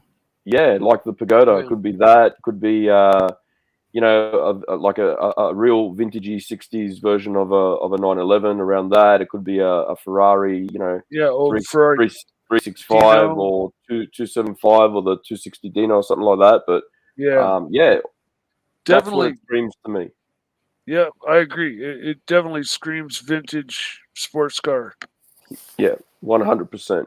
And this comes in solid gold. It comes in all varieties. But to me, this is my favorite. It comes in. You can get it in platinum. Platinum actually has the blued hands, I believe. Very cool. Is this white gold? This is white gold because it's in the black there.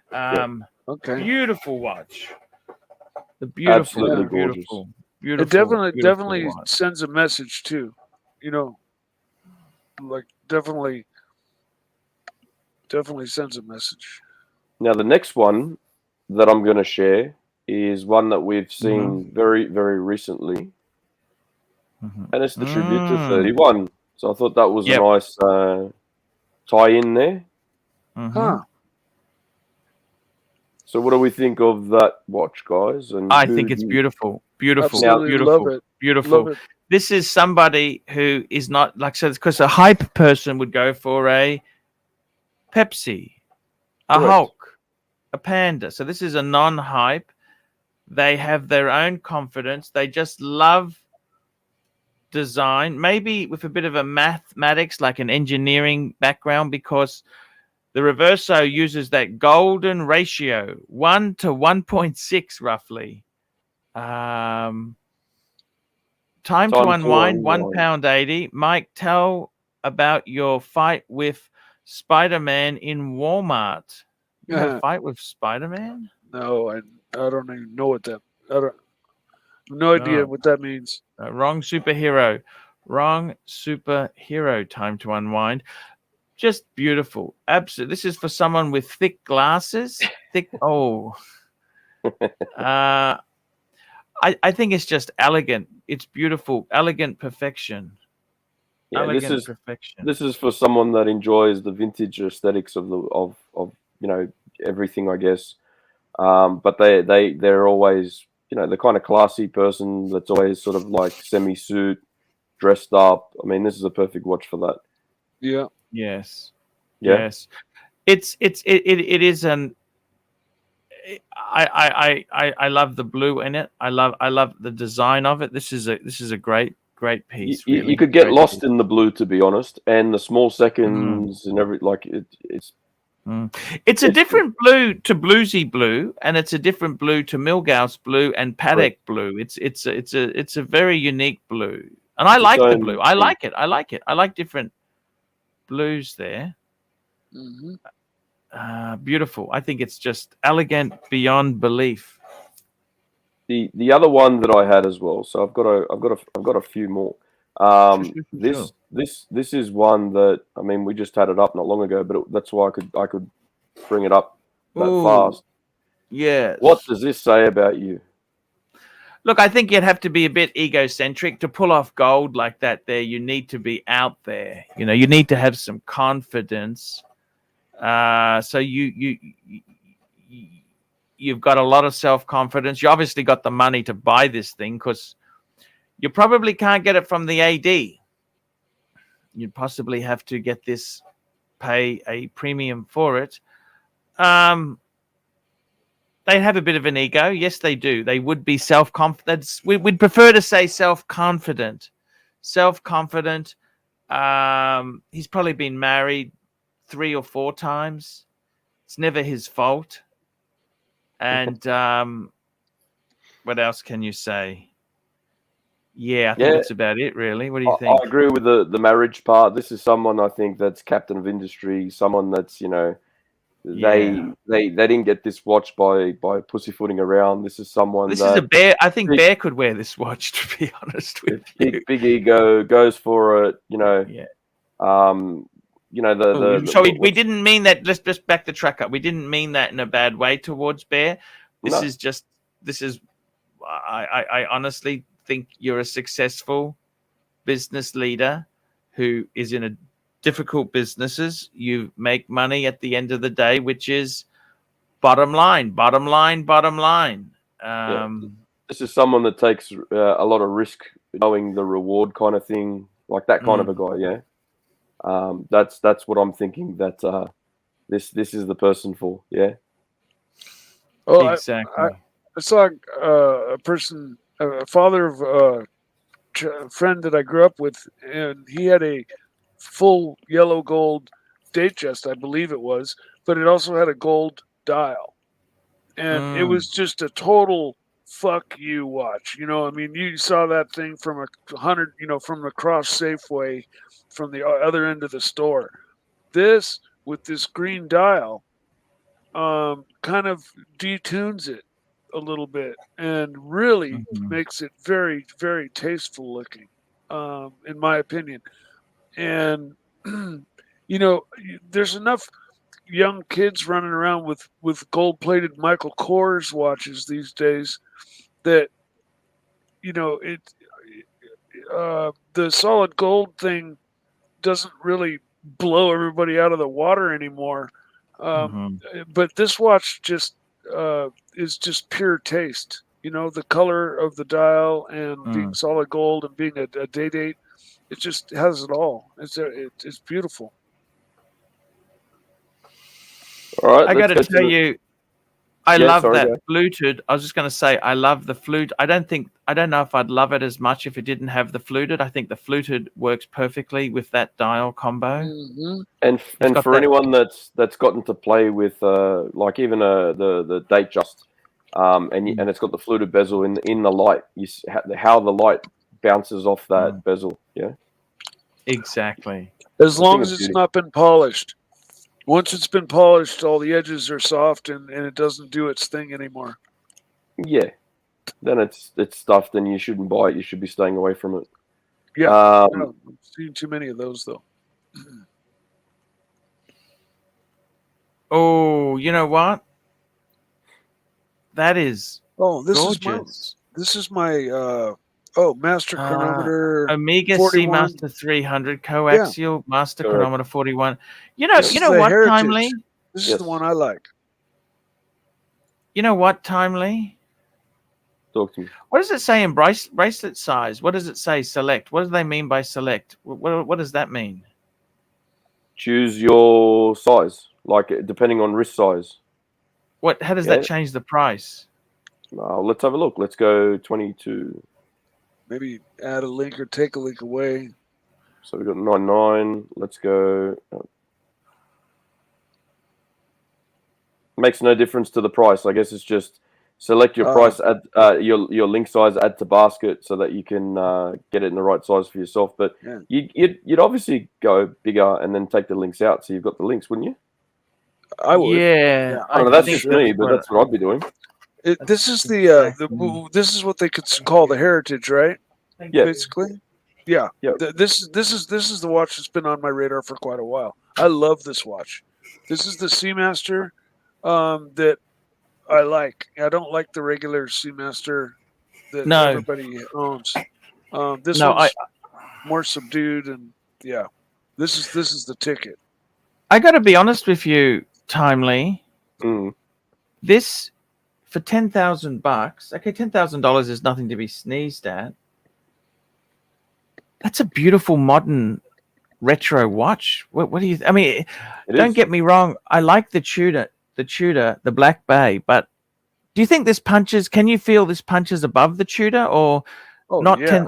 What do you think? Way above look, the Tudor. It does, but also it's priced way above the Tudor. Yeah, the Tudor's a bargain, The right? Tudor's a bargain, yeah. Yeah. This just.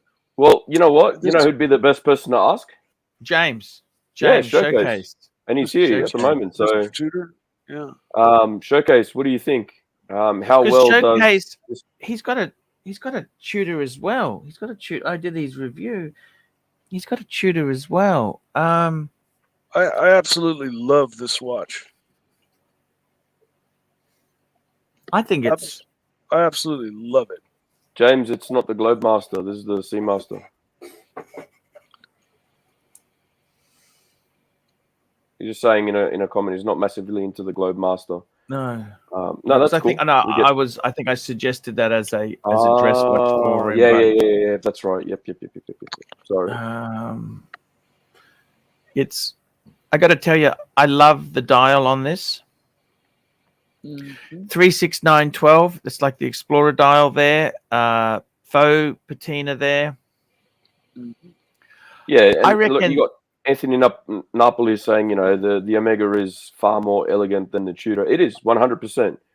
Sorry, ABC is answering a question. All good. 100%. It is far more elegant of a watch. Both of them are harping back to the 50s, really, I guess. And it's twice the money, though.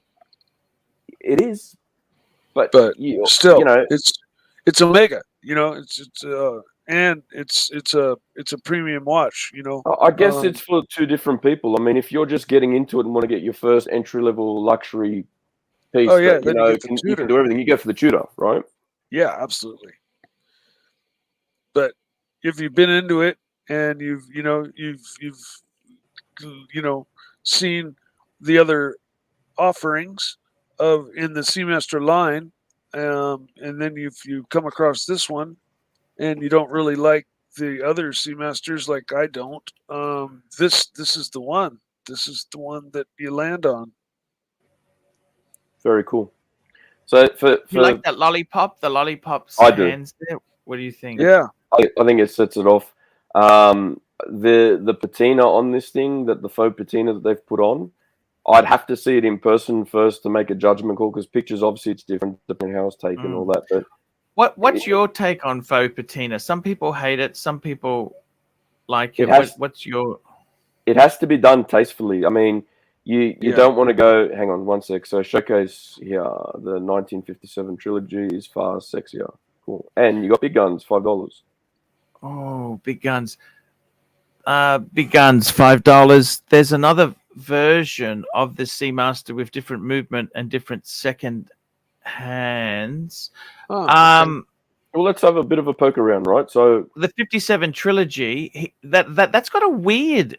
The bezel is kind of like it's a reverse countdown. It's actually a little smaller. I think the trilogy, the case sizes were a millimeter or two smaller than the Heritage, outside of the three watches separately alone. The Heritage. Mike, could you? If I'm not mistaken. Could you go? You have the Omega Speedmaster. Yeah. Could you go for one of these Seamasters here? How do you feel about that? Absolutely. Absolutely. Yeah. Fuck, they're expensive. Holy fuck. On the bracelet. Solid. What's 76,000? Holy fuck. What is that? Which one? 76,000. Just a little bit. What are you saying? No, just up. Just one row up. What was that? Oh, that's platinum. What the fuck is that? Jesus Christ. Sorry. No, you're sorry, right. Platinum on leather. Fuck, 76,000. Sorry, you can go back. Go back. That's ridiculous. We're not going to buy that. Go back. Go back. That's inane. That's just ridiculous. You had just go. Sorry. Now the Seamaster. He was saying the Trilogy 57. Hang on, this is the one that James is talking about. Yeah. See, he's got that. I think he's got that. He's got that. And the regular Heritage is 41, if I'm not mistaken. So the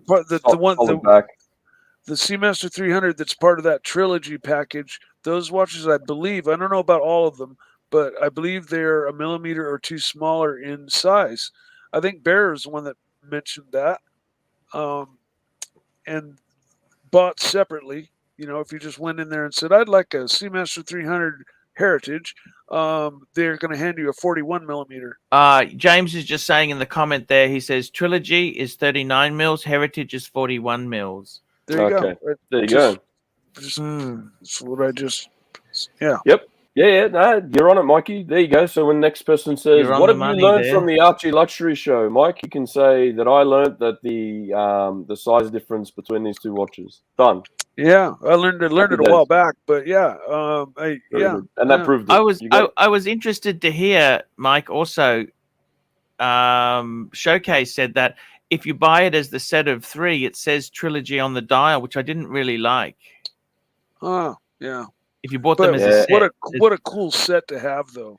So just going back to the patina, right? So you asked the question before, and we got a super chat, so I didn't really get a chance to answer it. Do you like faux patina? What's your take on it? Was the question. If it's done tastefully, I have no issues with it. If it enhances the aesthetics of the watch, and if it's a vintage inspired watch, like the Black Bay, right? I'm going to go back to my Black Bay because that's what I've got with a faux patina on it, right? It's not too heavy, but it's enough there to tell you I'm looking at being a vintage watch. Yeah, we're trying to be retro here, but it's done in a way where you can look at it and be pretty happy with it. It's not dark. It's not too deep. It's not, in this case, what's on this watch, I once thought that it might have been a bit too dark or too deep in color for my liking on the Omega in their new Heritage range. But I've seen it in person and I actually quite like it. It actually suits the watch quite well. So I don't have an issue with it, as long as well it's very legible. So James is saying, do Google images, far better images. All right, well, give me a little bit of time here, James, because I'm a L I'd like plater. to see the 41 too. See what the faux patina is on the 41. But I feel the same as you do. Timepiece. I must say, I actually, looking at this here, one thing I do like about the Trilogy more, it doesn't have that lollipop hand. I think I prefer the non-lollipop hand. Well, it's also got a big pointy. It's got almost a dolphin hour hand or a minute hand. Yeah, it's a broad arrow. It's like the broad arrow, isn't it? Broad arrow. Yeah, broad arrow type hand got, there. And I think the bracelet's different too. But you notice the timing mechanism on it. It's actually opposite to what a standard. So I'm just going to flick over to another page, right? So this is just off of Google Pages. So this is a real life photo, not I guess computer one. There you go. So to me, that doesn't look too bad in the way of how dark the patina is. It's actually lighter in this photo, than it is on what we saw on the Omega site. I don't have an issue with that. I mean, for me, that looks great. 39 or the 41? 39, because this is the Trilogy. 39. Oh, this is a Trilogy. Okay, yeah. Personally, I'm not a huge fan of the faux patina, but if they did it really light faux patina, I can totally deal with it. But if it's overdone, then it's. I think it's a lovely looking piece. I've seen the. Oh, I do.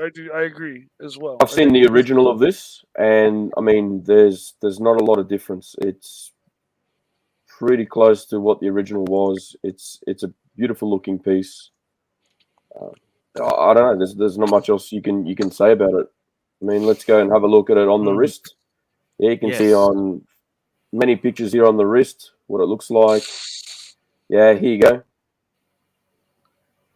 1, 2, 3. The 41 and the Trilogy have different bracelets as well. Yes. I think the 41 has a tapered bracelet. If I may be wrong, but I just noticed it now that the Trilogy has a straight squared bracelet, and I just noticed that now. Actually, Showcase has just put an interesting thing. Rolex watches once turned both ways, biodirectional arch. It only went unidirectional years later. The countdown bezel is actually really handy, but it's not an official diver because of it. Interesting. I remember when the Rolexes turned both ways. Yeah, I do remember that. It's because the GMT still turns both ways.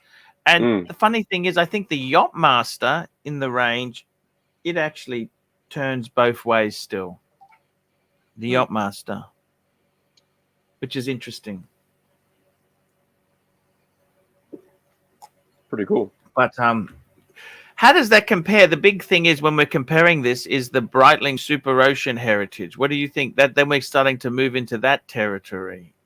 Yeah, look, the I know you had one. Have you been a Super Ocean man yourself? No, have you owned I've a not. Breitling, Timely? Have you owned a Breitling? I haven't, but a past friend of mine has the white dial blue bezel version of it. And Yes. I've gotten to experience it and have a bit of a play around with it, but I like it, but I don't like it as much as something like this. This is more period correct, if that makes sense. I mean, it's the ceramic bezel. You know, you're supposed to be harping back to yesteryear. They put ceramic bezel on it, kind of thing. That kind of stuff is like, yeah. I know with the Black Bay, you know, you've got a what do you call it? The sapphire crystal. I get it. And that's not what they had. They you know, but I mean, that's just, it looks like it. It's modern tech, whereas you can clearly see the ceramic bezel's very modern look, right? It's not going to look like an old version. But it's an obvious like retro throwback looking watch, you know, but with all the modern accoutrement. I actually like the top time, to be honest, for Breitling's range. Somebody in the chat mentioned that they make a 41 millimeter version of the Seamaster 41 Heritage without the lollipop. Yes. Somebody mentioned that. Yes, I saw that comment in the thing. Yeah. But, how's this for a top time? Yeah, not bad. Not bad. Yeah, pretty cool. Very retro. Very retro. So for me, the top time, the love of the top time, I guess, started with, and it doesn't look like this, the one that I'm talking about now. In Thunderball, Connery wears a top time for the best part of that movie. Oh, cool! It's a vintage one. The old original Thunderball movie.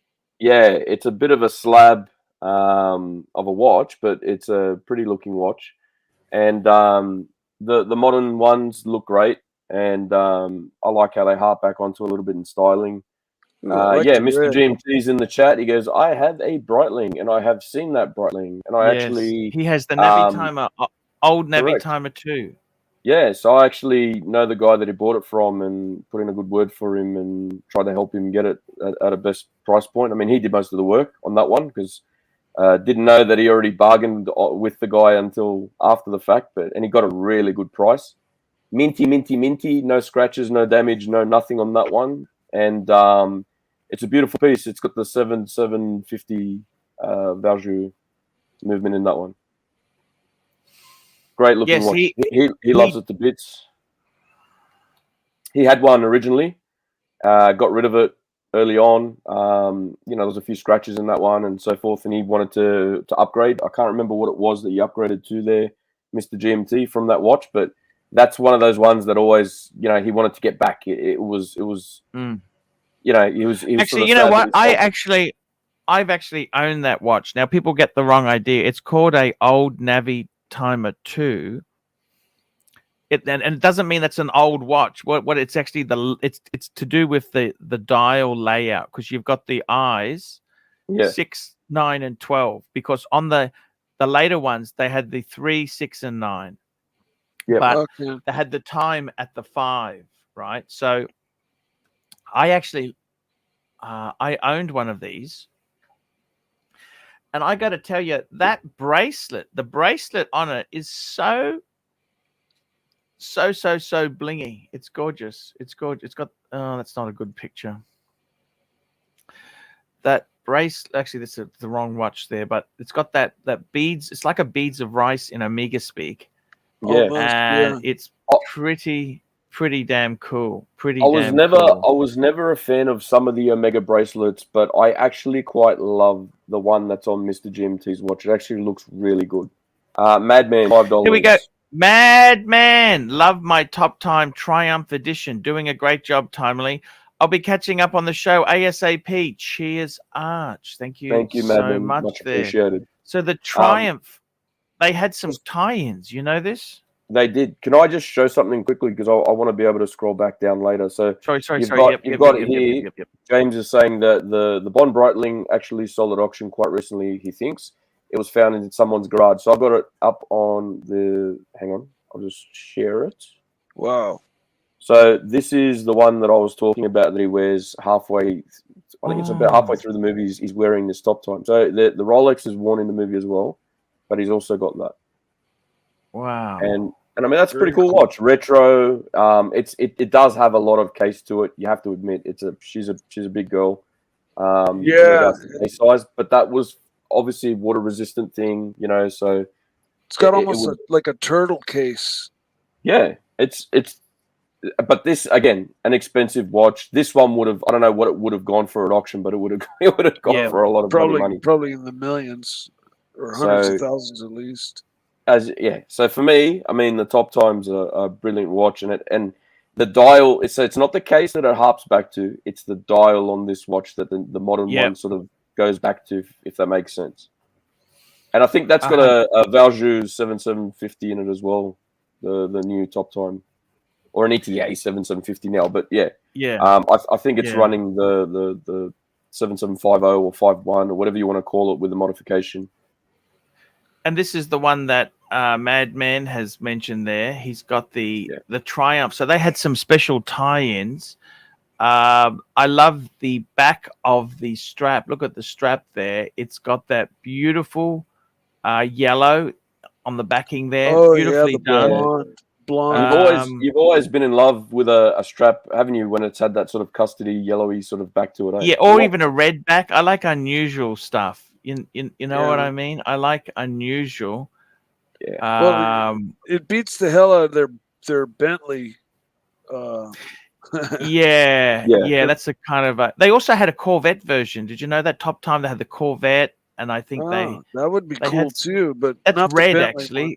The Top Time, I think it's a Corvette. I'll bring it up. Here we go. This is the Corvette in the red.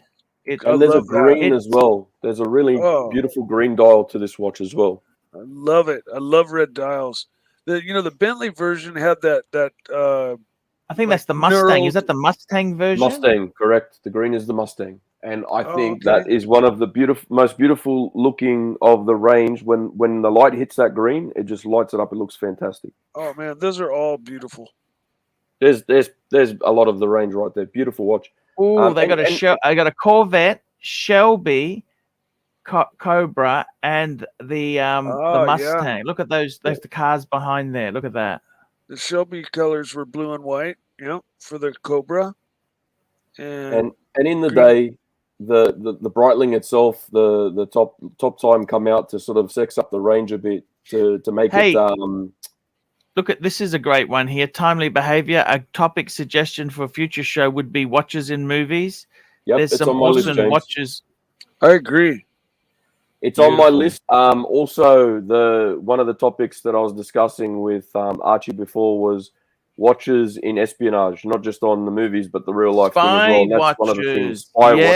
Spy watches. So, homework for everyone here on the panel at the moment is make sure that you've got a watch that you would want if you were a spy and why. And it has to do with water resistance. It has to be robust. It has to, be able to perform under pressure, I guess. Yeah. But look the part. The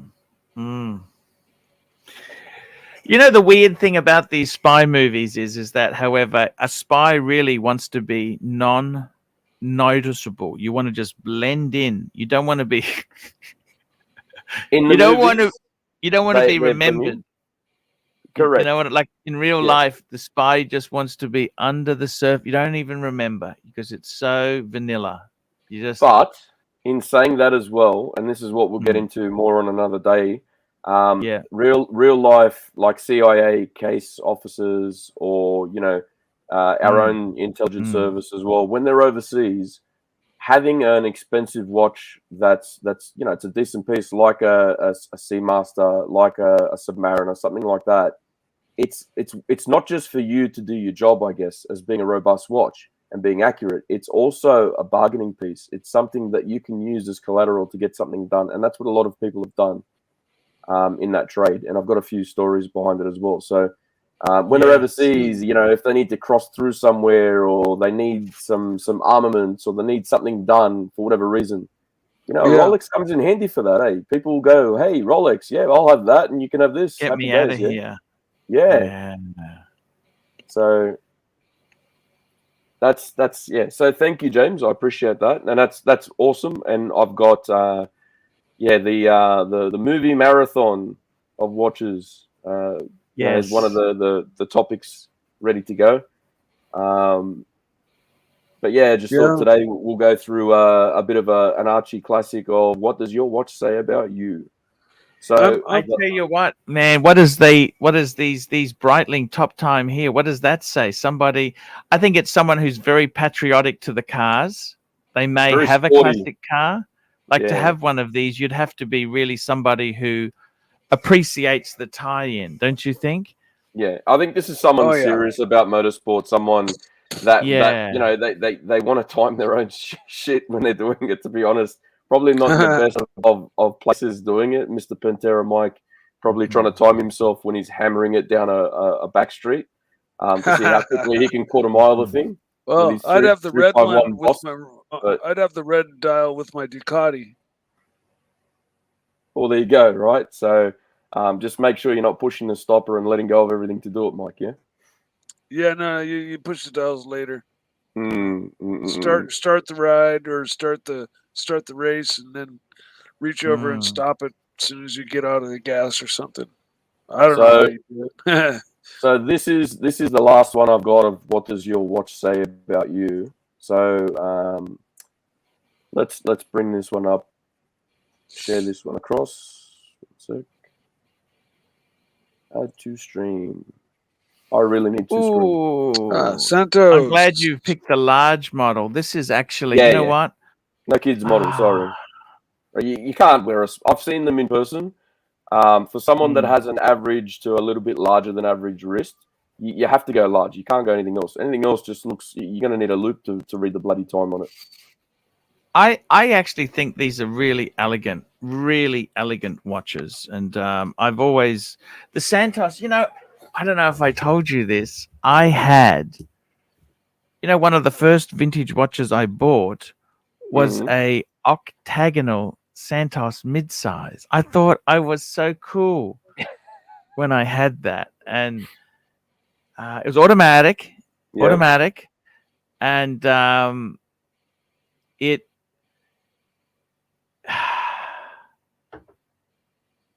octagonal Santos. It was an acquired taste today. Now you'd think it's a nothing thing, but when you first start off in collecting, you don't even, size wasn't the big thing it is today. Like they didn't even, you didn't even ask the size. People didn't even ask the size.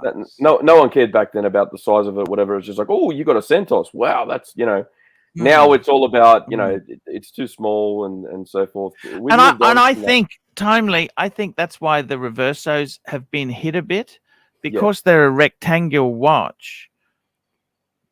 The measuring system, well, it's like your Monaco, right? When you had the Monaco, it's a 39 mil, but it's a monster because it's a square. It's not a circle. People. It doesn't wear like a 39 mil. It wears more. No, it wears like a 43. Yeah. She's a big girl, right? But so with this one, your regular size Reverso is actually a small watch. Like when I saw my first regular size Reverso, I was just like, oh well, I'm not buying any Reversos anymore. Before I knew they made bigger ones. Because the regular Reverso is pretty darn small. But they do make the larger ones that do work. And I've seen them because they're 45 millimeters long and 33 wide or whatever, they wear big, even though they're not monsters or anything. The Grande is actually bigger than that on some of them. I think mine's are closer to 48 mil long. Yeah, I don't know the exact numbers. I'm just saying, like me, who wears big watches and has big wrists, they do make reversos for me. For somebody that it would look good on my wrist. And but when I saw the first one that was just a regular old reverso, regular size one, I was just like, whoa, that's a dinky little thing. Yeah, true. I got to tell you, have you actually, these reversos, the big thing is the different models have got that new PVD bezel. You mean the Santos? Sorry, not you. Just yes. said reverso. Yeah, sorry. Yeah. Yeah. Sorry. Yes. Sorry. Yeah. That's the big fashion thing with them. They've also got this new quick release bracelet system. Yes, they do. And so for me, this watch has a few tie-ins, right? So you've got in the movies, you got Gordon Gekko. Yeah. Yes. Greed he had the is small one. Yeah. One gold watch, 80s, one mobile phone. Correct. But we're talking a different time period of when he wore it, and it was a fuck off piece then. Greed is good. And then also you've got a bit of heritage to the watch. I mean, originally being a pilot's watch as well, for legibility. It's a bit of everything. It's across the board, and it's just a beautiful piece. Let's be honest. I prefer it as it is here in this photo, as opposed to a two-tone.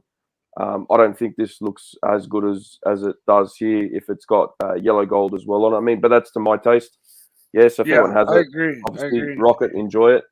You know what I like about the bracelet is the little screws on each link is very cool. It's funny, that's become a real key design element of the Santos. But when they launched the Santos, they also had different versions without the screws. That screw. I did not know that. Yeah. It's sort of keep going. I'll see if I can call it up there. You keep going. The other thing about the Santos as well that would probably drive me nuts if it's not done right is making sure. So I've got a bit of OCD. If all the screw heads are all in different positions, because you're spending a lot of money on a watch. Yeah, you want it to be perfect. And if they're all sort of out of whack, I don't know. That's just me being OCD or something, I guess. But can it be done though? Like unless they're hexagonally locked in, like on an AP. I'm pretty sure it can, Mikey. To some degree, I'm pretty sure it can. I just think if you loosen it and tighten it back down, once or twice, you're going to get screws that aren't going to, be the same. But I agree. If you can get all the slots to line up in the same direction, that's extra style points there. Big time. That's just me having, I don't know. OCD. Okay, let me show you something. Can I just bring something up timely for 1 minute? Yeah, go for it. How's this for a different Santos version? Instead of the screws, it's got the little rope link in the middle. Oh wow! I've actually never seen that before. Yeah, no, that's when it came out originally. So the Santos came out late 70s, and they also did this rope version, this linky version, and the whole design thing with the Santos is the screws, right? Yeah. But now the other thing I want to show you is, remember I was talking to you about that octagonal hairs, and this is actually a ladies one, but I had a steel men that's actually the ladies. I can tell by the proportions. Yeah, but the octagonal one, almost roadster-esque. They also did it. Yes, also did it with a Rogue dial. This is the red Rogue Cartier Burgundy type dial. Yep. Right. They did it as I've seen these. This is like a platinum dial. They the gold screws on their previous one had gold screws on the bracelet. That's a stud sweet muffin, touch. $2. Stud muffin. Here we go. Sorry, stud muffin, $2. Pull up Cartier ArchieLuxury Cartier Roadster. Yeah, Cartier I mentioned that Roadster. a minute ago. That's just a round version, basically. No. The Roadster. I had this Cartier Roadster. the Roadster ArchieLuxury. What did he say? ArchieLuxury. It's a chunky monkey watch.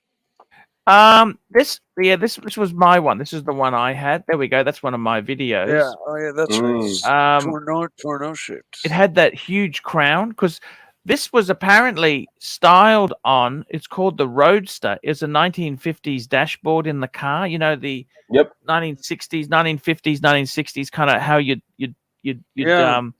like on an MG or like I think American, Jaguar. more American sort of thing. But the thing is with it, they came. This was one of the first ones which had the. This is actually my photo.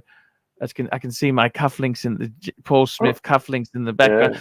This was the first. These also had the quick change strap, so you could quickly change this to rubber or a leather strap. That's pretty cool. And they were pretty. Back then. Well, these came out early 2000s, I think. But the problem is with Cartier. The thing I don't like about Cartier guys, they bring something out. It's really cool. Then it sort of has a shelf life. It's like a fashion thing. Like they don't just keep it forever. And that's what pissed me off.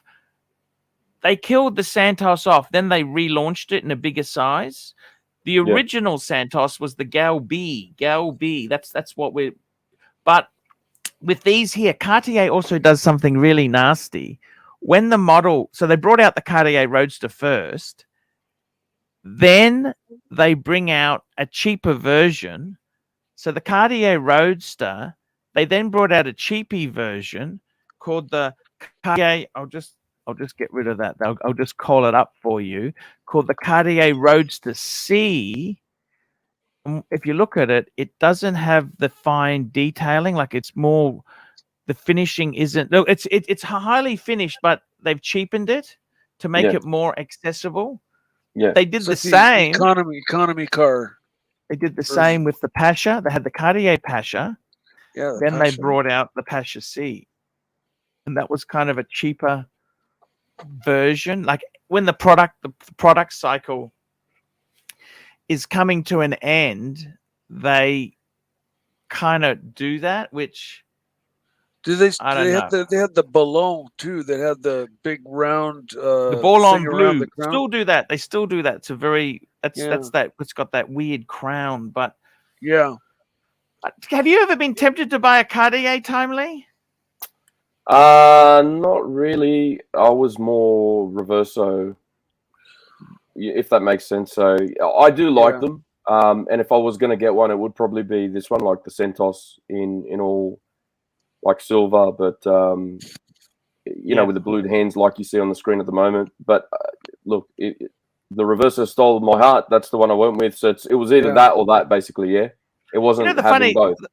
The funny thing is, Reverso. I always thought the Reverso was so much better than the Cartiers. Okay, I've owned a few Cartiers, and I then had that Cartier Basculante. You know, that's I was going to say you had the Basculante, yeah, and that compared to the Reverso, it was shit. The Reverso was so much better, so much. Here we go. Chat. Flip mode $45, $10. Hail Pontiff, good stream, fellas. Thank you. Thank you, much appreciated. Thank you. For me, the Reverso takes it.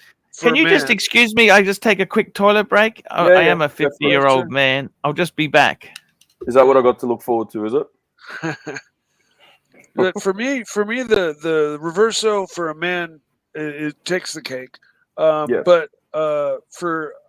in my personal opinion, a small gold women's tank with the little blue sapphire on the crown is like the epitome of the most perfect women's watch that exists today. Oh yeah, just a little square, like, you know, that is, you know, if I were going to buy a watch for my girlfriend, that's what it would be. Just no thinking about it.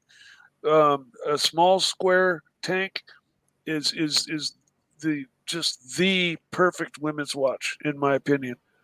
So if I was to buy one, just say for the missus, right, and I had a choice between there'll be three. Look, there'll be three choices for me that I'd be looking at, right? So I'm not going to pick one at the moment, but there'll be three, right? One would be the tank, like you were just saying. The other one would be a gold Reverso, and the other one again would be a ladies' date just diamond dial.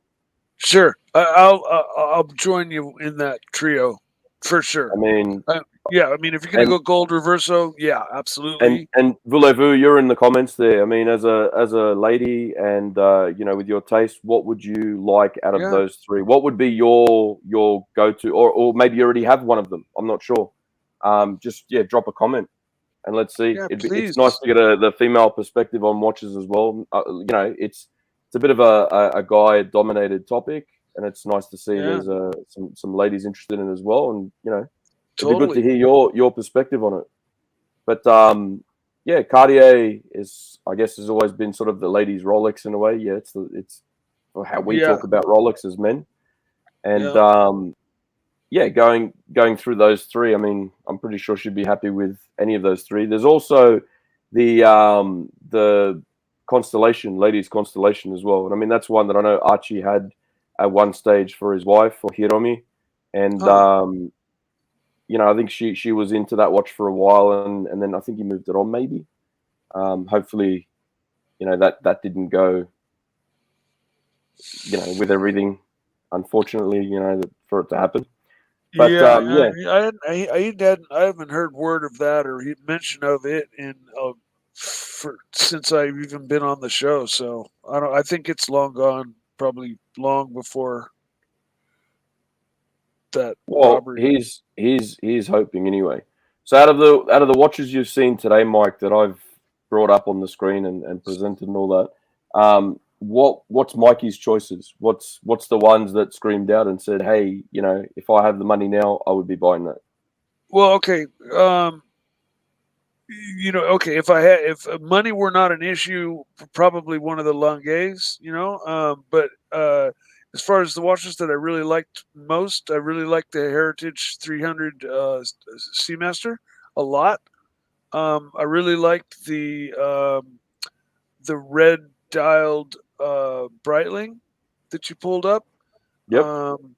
And that green and gold, solid gold Rolex Day-Date was very nice looking. Although it's not a watch I'd probably ever wear because I don't wear dress watches. I'm not a dress watch guy, but I do find it very, very attractive. A very nice watch. Tell me this: dress watches themselves. There, do you think in this day and age, surely any analog watch is a dress watch? What do you think? Society, we're a lot more dressed down than we used to be, I guess, back in like my grandparents' generation and so forth. So yeah, you know, whatever watch looks good is whatever someone puts on when they're in a suit or so forth.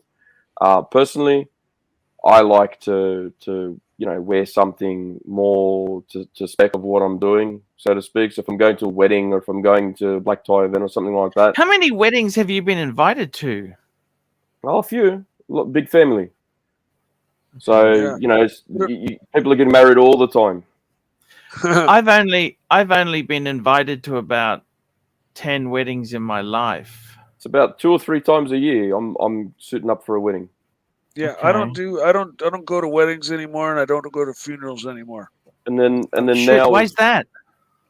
I've just had bad experiences at both. You know, running into people that I hated or like had bad experiences with, or had bad blood with, and or just. So how do you turn down an invitation? Someone says, "Hey, Mike, I'm getting married. I'd like you to come." What do you say? "Oh, I'm sorry, dude. I don't do weddings." I say that in some other way, like you know, I've got some other, you know, something going on at that time. I'm terribly sorry, but I'm not going to be able to make it. Something to that effect. Yeah, it might change if. Well, I don't really have that many friends anymore, so it's like if my best friend were getting married. I mean, like the last wedding I was at, I was the best man. Yes. Well, there you go. Yeah, I went to that, and who do I run into but my ex? Oh. Okay, so that's what I'm talking about. So that's why Mikey's now gun shy of putting on a suit. He's done. Yeah, and that's the last time I wore a suit, and probably the last time I will wear a suit. What is somebody saying about Panteras here? You should have run over them with your Pantera. I think they're just being run them facetious. down. Run them down. Timely, do you go to a few weddings? Your kids go too? Yeah, they come along. Look, I really hate these weddings baptisms invites. and all My that wife stuff. used to get so pissed off when you get an invite and they don't want you to bring your kids. Yeah, and then you got to find someone to look after them, and there's a hassle I to it, don't like that. I've been my wife was very, very reluctant to let anyone look after our kids. The good thing about like my background, family background being Italian heritage is yes. they're very Family-friendly. family orientated, so the kids are always invited, kind of. You know what I mean? Like Yeah, you don't really have that issue too much. Yeah, I've only ever had one of those. Thomas Burnett, £4.50. Which VC overseas chrono do you prefer? The 49150 Gen 2. I'll call this up there for you guys. What was the number? 49150. There you go. 49150. Yes. Gen 2. That's the Vacheron. That's the Gen. Actually, I must tell you, I am a huge Gen 2 fan. White dial with big date. Got the big date. That's right. I have the 12. Yes. This is a Gen 1. This is a picture of a Gen 1. It is. Let's have a look there. Let me have a look. You just count the number of ticks around the bezel. It's got. But if it's a 4, that reference number. Let's have a look. The Gen 2 has only 6. Ends of the Maltese cross going around it. The Gen 1 has 8. That's how you can tell the difference between the two. Okay. So let's have a look. It makes a huge difference. Makes a huge difference. Vacheron. Let's have a look. Gen 1. Have a look here. Let's have a look. Gen 1. Just count around the ticks. 1, 2, 3, 4, 5, 6, 7, 8. Now go to Gen 2. And now if we type Gen 2, let's see. I don't know if I don't think that reference number relates to that reference number. See here, they call this overseas 49150 Gen 2. Happy, yeah. 1, 2, 3, 4, 5, 6. We'll have to check that, Mike. But look, I know that the Gen 2 blue 3-hander has 6 of those, not 8. Okay, just hang on. With the big date at 12. Okay, so let's just this one here, or the 5500V Gen 3 blue dial with the date at the 430. Maybe it's the Gen 3 that I'm just trying to decipher between. Excuse me. 59V, 59. 5500V. And what color was blue? Blue. Here we go. Okay, so he's asking us. That's the date at the 4. I got to be honest with you. I kind of like the date at the 12. It's very Lange-esque. Which do you prefer? I got to tell you, I probably prefer the 49150. Do you see the number of ticks around the bezel, Archie? It's this 1, 2, 3, 4, 5, 6. See what I'm talking about? I understand. So I was mixing up version 1 and 2 between version 2 and version 3. Yes. I was meaning to say version 3. Yeah. Please excuse my mistake. Oh, there. Okay. Sorry. Okay. Because I think that reference number is unique to Gen 2. Yes, you're right. You're absolutely right. I was totally wrong. That's okay. That's okay. But I got to tell you, which one do I prefer? People are all crazy. What do you prefer, Timely? The first one that you had, the overseas 2, whatever, with the 12. Yeah, I can't. People go crazy over the Gen 3s, but I've got to tell you, I love the 12, the date at the 12. It's a 2-disc date. Look at that, 2-disc. I think it is. I kind of prefer the Gen 2, and Bear used to. He was a huge Gen 3 fan, but I kind of like the Gen 2, Thomas. I got to be honest with you. Next super chat we got Chicken Berry 3, $5. Looking thin and delicious, big boy. Kiss. Hey, thank you so much.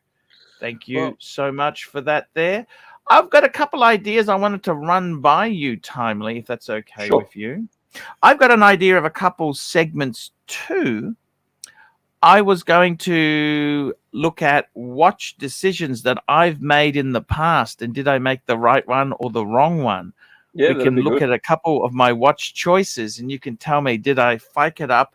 We could got the beauty of hindsight to make to see which ones actually became more valuable than the watch. So that's something I'd like to. How are we going? Yeah, today? that'd be cool. I can run that if you want me to, or we could. Yeah, we could do that. I've got a couple of just quick ones I'm going to share now, just as a bit of a teaser as well. These are a few of the ones I'm looking at. So, oh yes, look, I tell you, we'll just do one segment. Okay, we'll just do one of my. Oh, look at this. Let me Stud Muffin $2. Omega DeVille Prestige as the perfect ladies watch. What is the Omega DeVille? I'm just going to call it up in my window if you don't mind. Omega DeVille Prestige. Okay. Ladies watch. What is this? The DeVille. Oh, no. You know what? I prefer the Constellation to this, to be honest with you.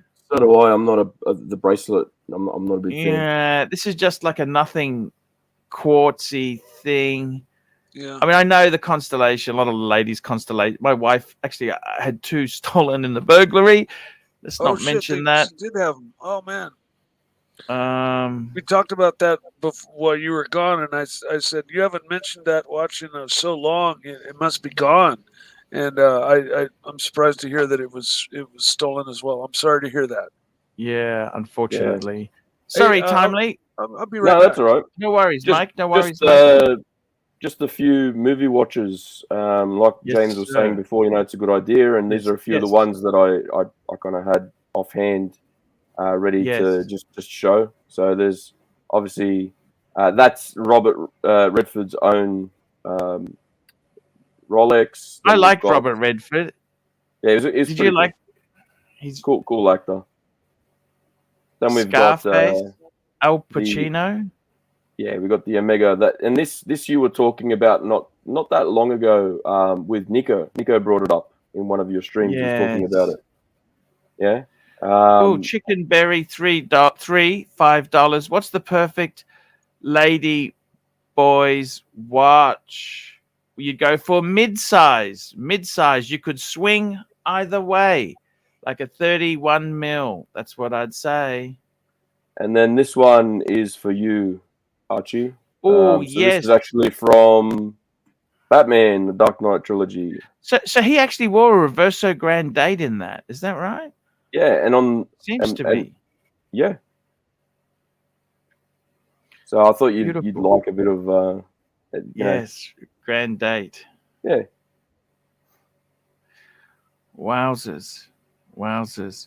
Did you see many? I can't recall many watches in TV, but watches in TV? Did you? Yeah, there was a few. I mean, a really good show that I enjoyed watching was Mad Men, and the watches that Don Draper wore during that was pretty cool. So he had look, this is in the 60s. Hang on, you got Super Chat? Super Chat. Stud Muffin. Sorry, this is what I meant. Pull up the email. I'll just get it. No problems. Get it now. So, yeah, just to recap in Mad Men, Don Draper's watches. So, he's got a JLC Memovox. He has an Omega Seamaster DeVille dress watch. So, that's the black dial crosshairs. He's got a Rolex Explorer 1, 36 mil. because they didn't have a larger size back then, I guess. And he's got a solid gold Reverso. They're the main watches that keep coming up. And then I think Roger Sterling has a JLC as well from memory. And then there's a couple of Hamiltons that. And he had, I think, he had a Tudor as well. Roger. No, sorry, it was a Tudor. Yeah, you're right. You're right. It was a Tudor. Sterling had a Tudor, and it was a beautiful one too. And all these watches kept making appearances. And there was one scene I liked with the Reverso where he's in the hospital, he's in the waiting room, and so his youngest son is being born, or at the moment she's in labor. His wife's in labor, and he's talking to a guy there. He's I think ex-military or someone there, and he's got the Reverso, and you see him just while he's talking, he casually just pops it out of its slide in a way, lifts it up, and then just starts winding it while it's still on his wrist. I thought that was fucking cool. You're not supposed to do that. You're not supposed to do that. But, I know.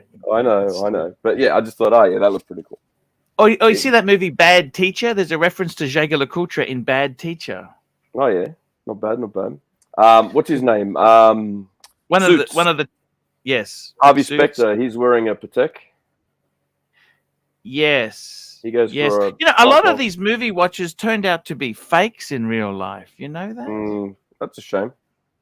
It is. It is a shame. Sorry, I'm just going to call up this email. Yeah, go. This was the one he's talking about. He's still. I don't think. You know what? I think for a ladies' watch. Let me say this to you. What I think is best for a ladies' watch, it needs to be, for starters,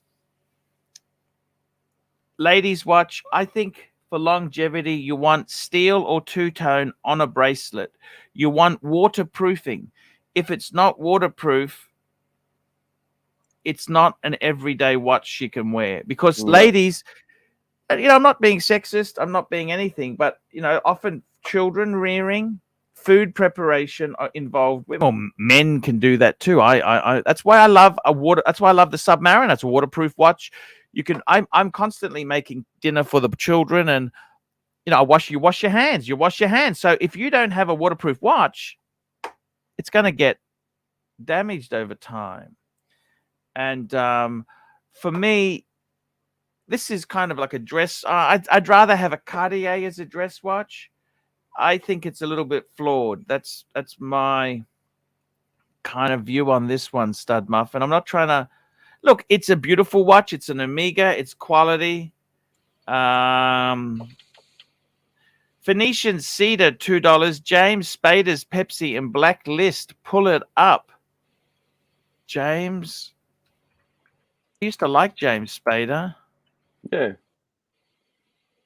But James Spader Blacklist. Why was he blacklisted, James Spader? What the hell? I liked him in the 90s. He was in Bad Influence. Do you remember that movie?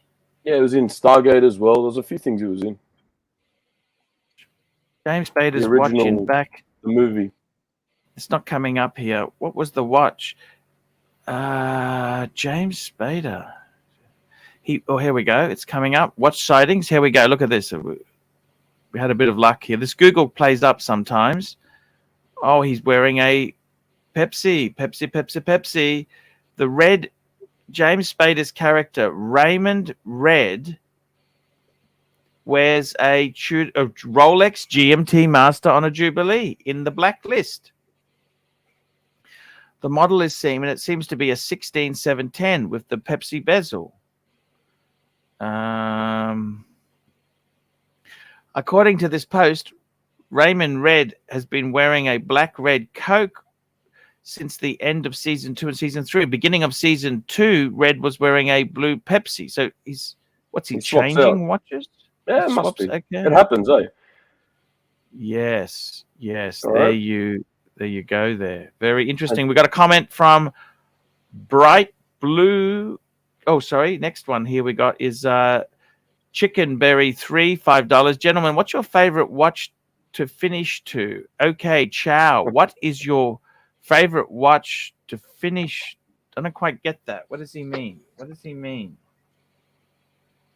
See, I normally, if I'm having fun with a lady, I would take my watches off. I don't like to. You don't want to damage them, right? Yeah. And also, if you're with somebody, they're going to scratch it. Just take it off, put it on the bedside table. Let's just say, why not just make it an automatic so that way you're charging it at the same time that you're conducting business, right? Let's just go with that. Yeah? Yes, there you go. Bright Perfect. Blue comment, $5. Arch, will you pull up that Cellini I'm selling that I sent you on WhatsApp? Curious to hear your opinion. Okay. While you hunt for that, I'll bring up another TV show watch. So I mean, there's one that we've looked over and we probably shouldn't have because it's a fike off piece right here. Mr. Tony Soprano wearing his gold president. Yeah, and I mean that look says it all, right? I can't find it. Can you please send that? Oh, he sent it again. Let's have a look. Oh yeah, Cellini above. Oh yes, got it. Sorry, apologies. Just give me a minute.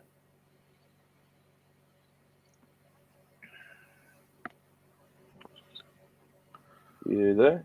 Oh, yeah, it's a bit of an acquired taste, this one. Okay, let's have a look at it. Go for it. Let's have a. Oh, sorry. Go. I'll just grab this. Just hang on. Share screen. Sure. So this is the one Bright Blue comment is selling. He's got a listing on Chrono24, a private listing. Arch, will you pull up the Cellini I'm selling that I sent you on WhatsApp? Curious to hear your honest opinion. It's actually quite a lovely watch there. I don't have a problem with it. Very Calatrava-ish. Nice. I love they had a special Cellini box. Yeah. It is gorgeous. Wow. Look at that. It's beautiful. It's a lovely watch.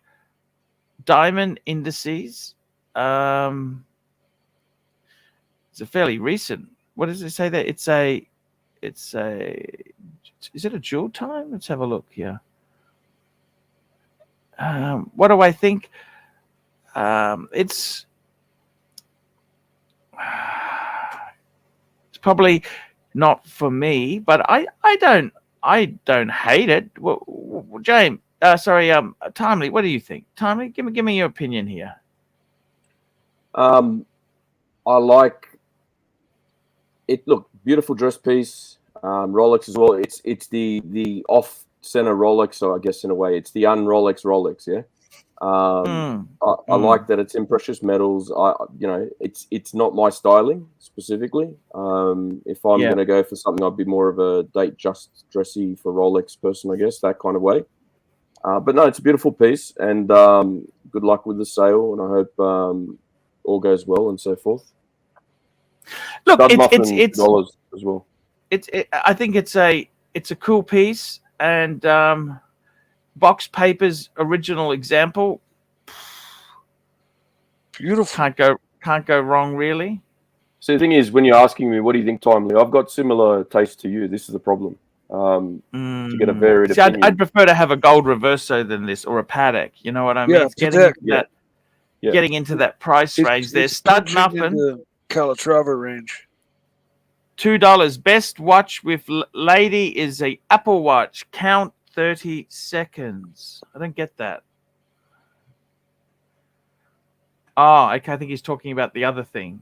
30-second count. Hey, that is how we go. Unfortunately, as you get older, these things don't work like they used to. They don't work the same. That's so these are some of the watches I was talking about. These are the Don Draper choices. Yeah. So this is his gold Reverso. Beautiful. Yes. There. Vintage sizing, solid gold piece, two-hander, elegant. You can see he's in a polo at the moment, and it looks good with what he's wearing, and it also looks good when he's in a suit. Then you got his DeVille. So this is a 60s Seamaster DeVille. So obviously double signed, crosshairs, and these in the vintage market are going for a lot more than their standard DeVille counterpart without the crosshairs, because it's the tie into the show. Everyone kind of wants to be Don Draper, yeah. So they all want that. This is his Memovox, so you can see it's the two-tone member box, beautiful looking thing. I'm always a big fan of the member box, and to see this gold indices in hands. As you said there, always make sure it's working if you're buying one of these. And always make sure the alarm is loud enough as well, because parts wear out, and make sure it's been serviced, because you don't want to have to do your asshole in after you buy this on servicing. The other Draper piece that you see all the time, him wearing more in the later seasons, I think, the more mid to later seasons, is the Explorer. Again, would you like to work for Don Draper? Can I ask you that? To work for Draper, from what I saw on the show, probably not. He wants you to work around the clock, doesn't give a shit about your family time, your personal time. He just wants what he wants and wants to get a result. I can respect that, but yeah. How about Roger Sterling? Probably better to work for Sterling, because he's never there. He's always busy sinking martinis with clients, and all you have to do is come to attention for 5 minutes when he walks in, tell him what he wants to hear, what appointment he's got next, and he just sort of stumbles back out of the office. How about the boss? You know the boss who? Cool guy. How about the boss who has the Japanese? He would piss me off taking off my shoes every time I have to get into the office. That would shit me to tears, especially in dress shoes, tying them up, unlacing them, and every 5 seconds. I mean, he was switched on, very, very switched on guy, quirky, oddball kind of character. But I can understand the taking the shoes off things. It's like Sopranos. I think it was Paulie.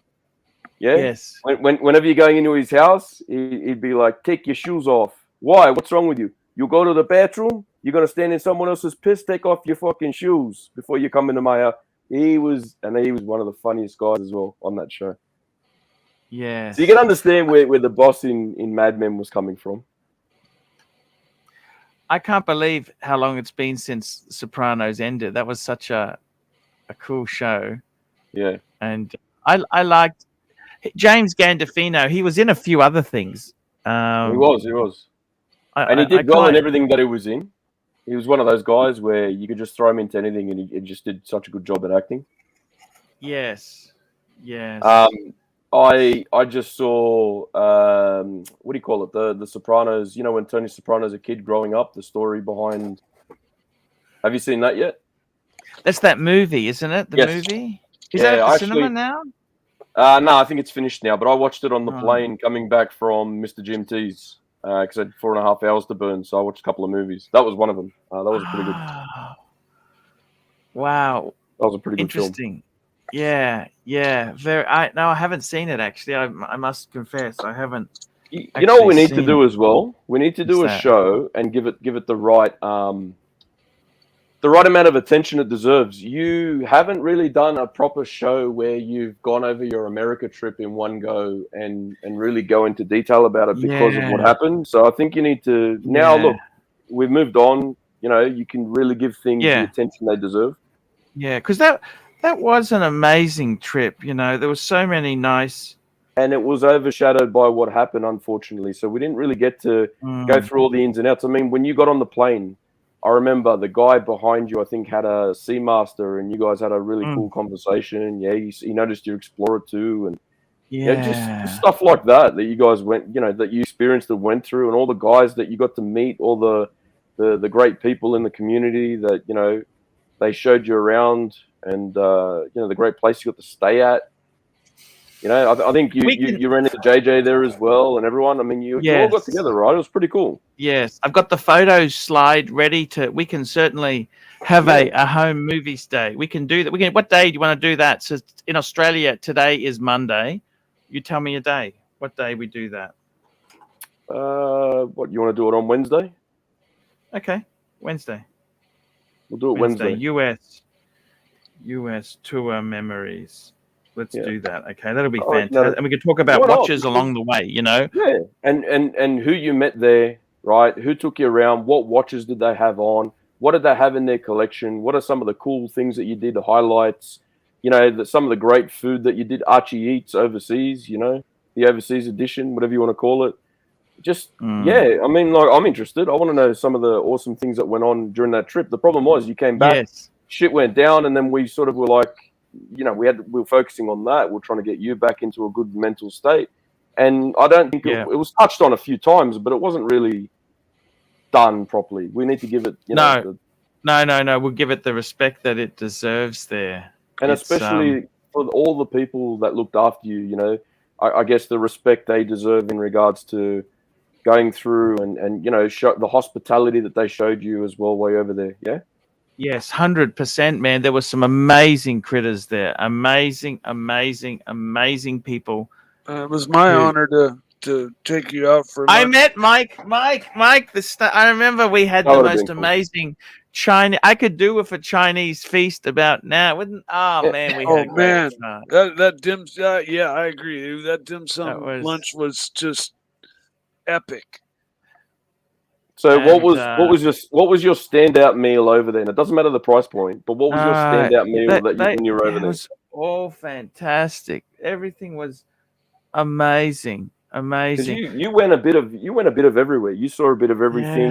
Did you end up having one of those cool like the Americans have the what do you call them? Like those slow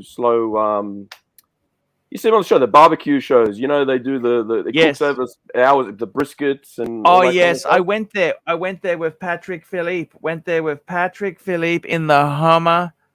We had shot in the dark. That was just awesome. An amazing trip. That was very. And both those guys are gentlemen. Absolutely. From what I've spoken to them, I've spoken to Shot more than Patrick. Shot's a really cool guy. Absolute gentleman, Southern gentleman. Patrick has one of those voices that you want on an ebook. Yeah? Yes, he's got so that cool. Smooth, cool, presenting kind of a voice. He does. Yeah. Dirk as well. I can see Dirk in the comments. Dirk also was on board the boat. The boat. Yeah. I had a lot of fun. He brought something along as well. He brought food along. Remember? Yes, he especially cooked ribs. Yes. There you go. It was, you know what? They were some really great memories I've got there. That was a wonderful trip. And Rodeo Drive, went to see business. Oh man, that was incredible. It's probably not to be repeated, but we'll see how it goes there. Well, not all of it, right? Not all of it. Yeah. I don't know if that'll happen again. I mean, that's a once in a lifetime chance, for God's sake, you know. I really did love America. America, the people are very hospitable. I would really love to. America has always been fascinating for me because us Australians, we have so much television from America. You know what I mean? Yeah. Yeah, we get a lot of TV from the States, a lot of TV shows and so forth. So, and a lot of their shows influenced ours as well. Like, for example, Family Feud. We had Family Feud and all that, like Wheel of Fortune. They're just mirror images, but we have some Australians doing it over here. Right. Yeah, Price is Right. Yes, they rebrand them. They refranchise them. And the thing is, I remember I went into LA with AC Morgan and we went to this steak restaurant, but I just was like these LA scene. This is like it's a big city. It's an amazing, LA is an amazing city. And it's incredible. LA itself there, you never seen highways or traffic or it's incredible. And I was watching the stream when the boys were doing it over here. Yes. When you were with AC Morgan, man, it looked like you guys were having so much fun. I mean, you were beaming. You had a massive smile from ear to ear. He got you a bloody good what is it? Like a show bag, goodies bag. Yeah, he's so generous, AC Morgan. So he looked like he really looked after you. Yeah. It's it was a lot of fun. Who wants a link there? Somebody wants a link for Wizard. We can see Drop the link. Drop the link. Sorry, I thought I pinned the link, but we can always drop the link for Wizard. We love the Wizard. We love the Wizard. The Wizard. I got to tell you, Timely, I hope today was better for you, man. I hope it was. This was really. I enjoyed talking watches with you. I'm actually going for some acupuncture today with Timely and Mike. Yep. Oh, very cool. When are you going to go get your blood pressure, heart rate, and blood test going though? I'm going to do that next week. I'm going to do some tests there. I'm going to hold you to it. Yeah, no. That's fine. That's fine. Look, I'll be honest with you. This flare up we've had with all this, I don't want this. You know, that I want to be cool. I just want to be at ease, peace. Yeah, peace. I want to be at peace there, and I don't even want to, criticize other shows or other people. I just want to do our own thing, do some watch stuff.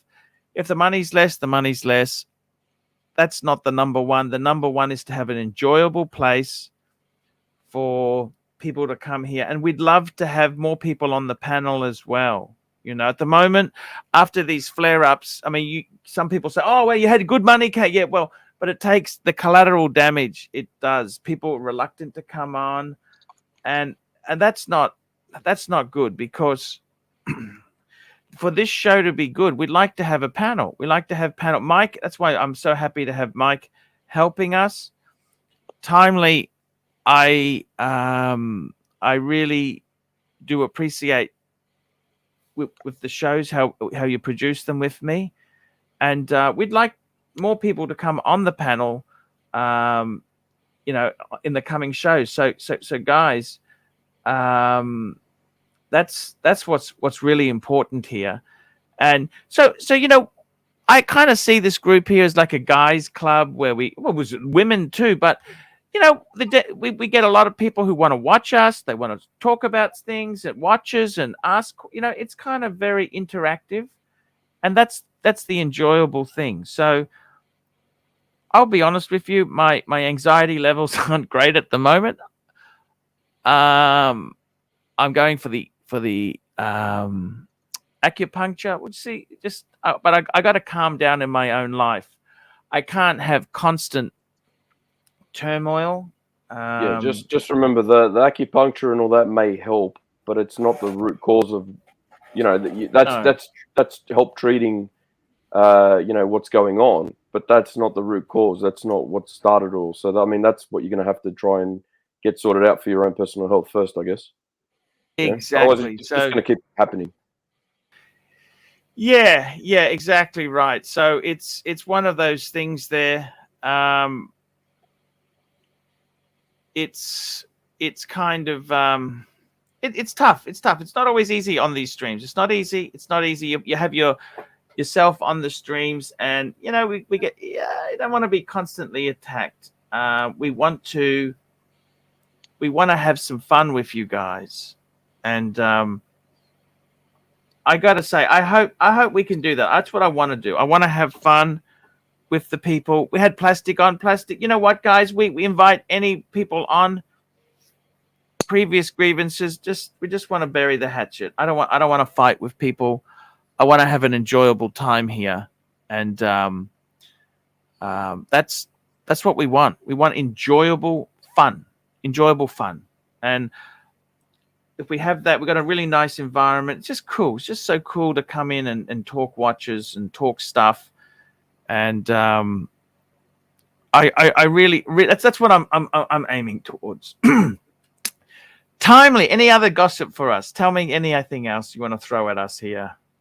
No, I don't really have too much else other than just some ideas like that I was going to do, and one of them was to make Archie great again, right? So the red hat, the Trump hat. So with a real Archie, please stand up. So just ways of getting your mojo back. Yeah, just trying to get you into a happier frame of mind and maybe reliving a little bit of your nostalgia days. Nothing too obviously out there, but let's reboot the weight loss program 3.0. Let's get into some of those vids. Let's have a look at controversial times of when you were dealing with watches. Recommendations on how snobby you should be. From Archie's perspective, because right now, let's be honest, we've been talking with Paul the past few months. Not Archie, Paul. Yes. Yeah, this is Paul Pluter. This isn't ArchieLuxury we're talking to at the moment, yeah? Yes. Archie is a completely different kettle of fish. And I mean, Archie, he's been away on holidays for a while, and he's just been mellowing out somewhere, probably in the Bahamas or whatever, catching a tan. But he hasn't been showing his face regularly all that much, yeah? Showing off your collection, past collection of and this is, I guess, where you were going as well with seeing if it was the right decision or the wrong decision. And then, you know, just sinking a scotch and telling the world Archie's back and, you know, you're here to stay, Fikers. I mean, that's a good start. Yeah, that's what really Archie would be doing. He'd be in a suit and he'd be telling everyone with a scotch in hand, hey, Fikers, I'm back in town. Exactly right. Exactly right. So it's Well said. that's what we like to do. And you know what, guys, it's I really want things to settle down here and have some fun. We like to have fun. So let's see what we can do there. Now, I think JJ is running a stream. I will just make sure he's doing a stream. If he is, let's get the link. No, let's have a look. Yeah. If he is, let's pin the link. JJ's great. He's a great guy. Archie, I think today you accomplished what you just described, what you wanted to do. We had a nice, wonderful, full show of watch talk, and it was a nice, peaceful atmosphere. It's not over yet, Mikey. There's 10 minutes. Well, I'll leave it at that. I think you're on a good start. Don't put a jinx on it, Mikey. I'll be here to help you out. Remember that Hamburger Helper commercial where the mother said, "I made it in 5 minutes," and the little girl goes, "And I helped." Yes. I'm the little girl that's like, "And I helped." Yes. That's me. Yes. I'm not the leader. I'm not the one to take over or run or produce. That's not going to be ever my position. But I'm here to help and support you, and as much as I can. Great. That's really good.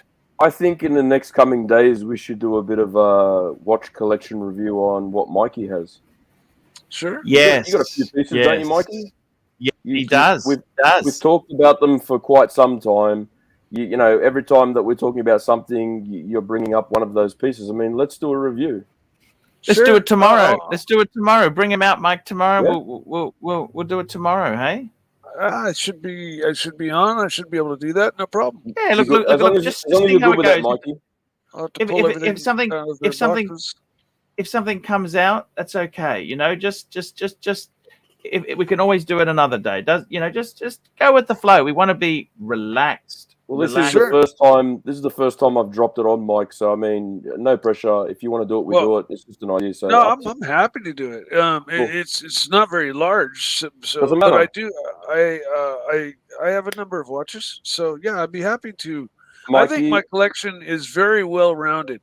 I have one or two absolute shitters, and then I have 2 or 3 Midland range watches that are of high taste, in my opinion, and then I've got 3 very nice watches, and I'm very happy with all of them. Well, and I had 4, but now I have a hunting utensil that I'm more happy with. The thing is, Mikey, as well, it's the story behind the watches. So to have you there and explain why they're special to you or what caught your eye and all that kind of stuff, that's where it means the most when it comes to the watches. It starts with Archie, man. It starts with Archie. It all started with Archie. I'd love to hear.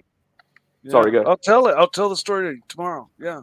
No I'd love to hear someone though. I mean, you see all these Hodinkee, watch why they're special to people and all that, and you see people post their collections on Facebook and everything all the time.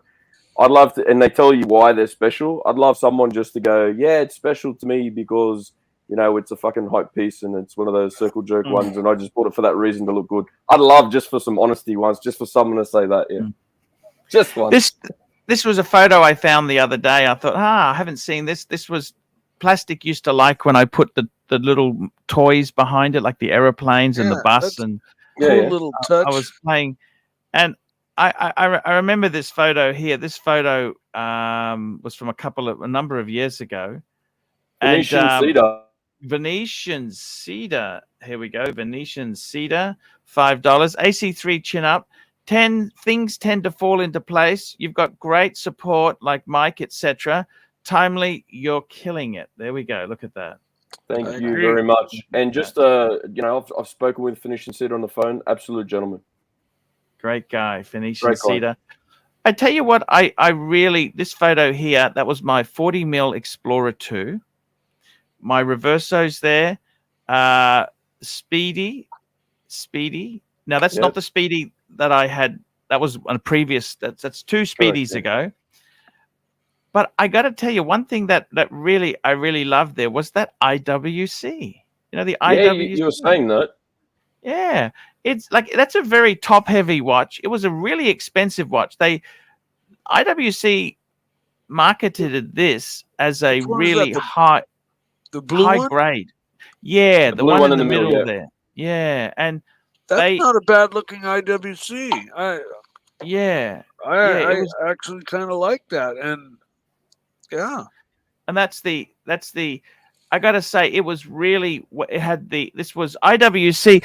What I never really understood was IWC. After this, they turned the Ingenua line into a sports chronograph, which I never really understood why they did that. Because the Ingenua was their answer to the Milgauss, and it came out before the Milgauss. And and then they just changed it. The only IWCs I've seen, like when I went to Tourneau, were their Sea Aqua Racer or whatever, and their Big Pilot, and so from what I've seen of IWC, and I've briefly looked at them online, they don't have a lot that really rings my bell. But this watch right here is it was absolutely very excellent. It was a chunky monkey. I like the bezel, and I like the no crown guards on this thing. Yeah, I like everything about this watch. Thomas G, here we go. Thomas G, $2. What's better, Swiss made or Swiss only in Explorer 2? Well, basically, one's Luminova and one's Super Luminova. That's how they did these. I don't think it really matters, Thomas G. Don't think it really matters. Which one it is. It's not a big deal breaker in my book. And we got Plastic Freak. We're just about wrapping up soon, but hey, tell us what's going. It's okay. Look, I'm not going to hang around and do any after stream. I just thought I just heard Timely say he'd love for someone to own the fact that they just have hype pieces for the sake of that. And here we go. That's me, Timely. That's me. I do appreciate them more now that I've owned them for a while, but predominantly it's all about the hype, having the watches that other people want. Just knowing that they're there is a great feeling. And Archie, on that note, I just remembered the early days when you got that beautiful gold sub. And I remember the very first video when Archie got the gold sub. I just put a link in the private chat. I'm not sure if you want to play that for the punters. It only goes for a couple of minutes. Yeah, it's a great little video about the solid gold sub. And it was a bit over the top there. Yeah, you should embrace your past, mate, because that makes the man that you are today, Arch. That's where the mojo comes from, and that's the mojo you've got back, mate. So, No problems at all there. No, thank you so much there. Anyway, I just want to say definitely. And I brought this photo up for you. You liked it when I used to photograph them against the toys there. That's the thing. I remember when you were selling that. There's a bone of contention when I shit all over that Datejust you were selling. Look, I knew it was Archie's Datejust he was selling because he had it on one of these displays, and I thought and it was being sold by Paul on Gumtree. I knew that was you. Well, let's not. And I wanted to meet you. So the best way to meet you was to answer the ad, go and meet you, and have a chat about the watch. And I was in the market for one at the time, but I decided to pay a bit more. The funny thing is that I sold it to your boy Ronnie, and Ronnie flipped it added his commission, and that's basically. Yeah, you didn't go below 5 for me. You tell people you're going to offer me 4. You wouldn't go below 5 Aussie. Okay, I remember that. So you wouldn't go below 5. Sure. No and worries. Extra for a box. Okay. Extra for a box. That was good times. So look, unfortunately, tomorrow we're not going to catch up. We'll catch up. We'll reschedule. I just got a little. It's okay, man. Family first, mate. Always family first. That's the most important thing. And I'll be streaming tonight in 8.5 hours. If you want to jump on, you're welcome to jump on. There we go. You're going to run a dungeon, Archie, and No, see I'm not. someone? No, I'm not.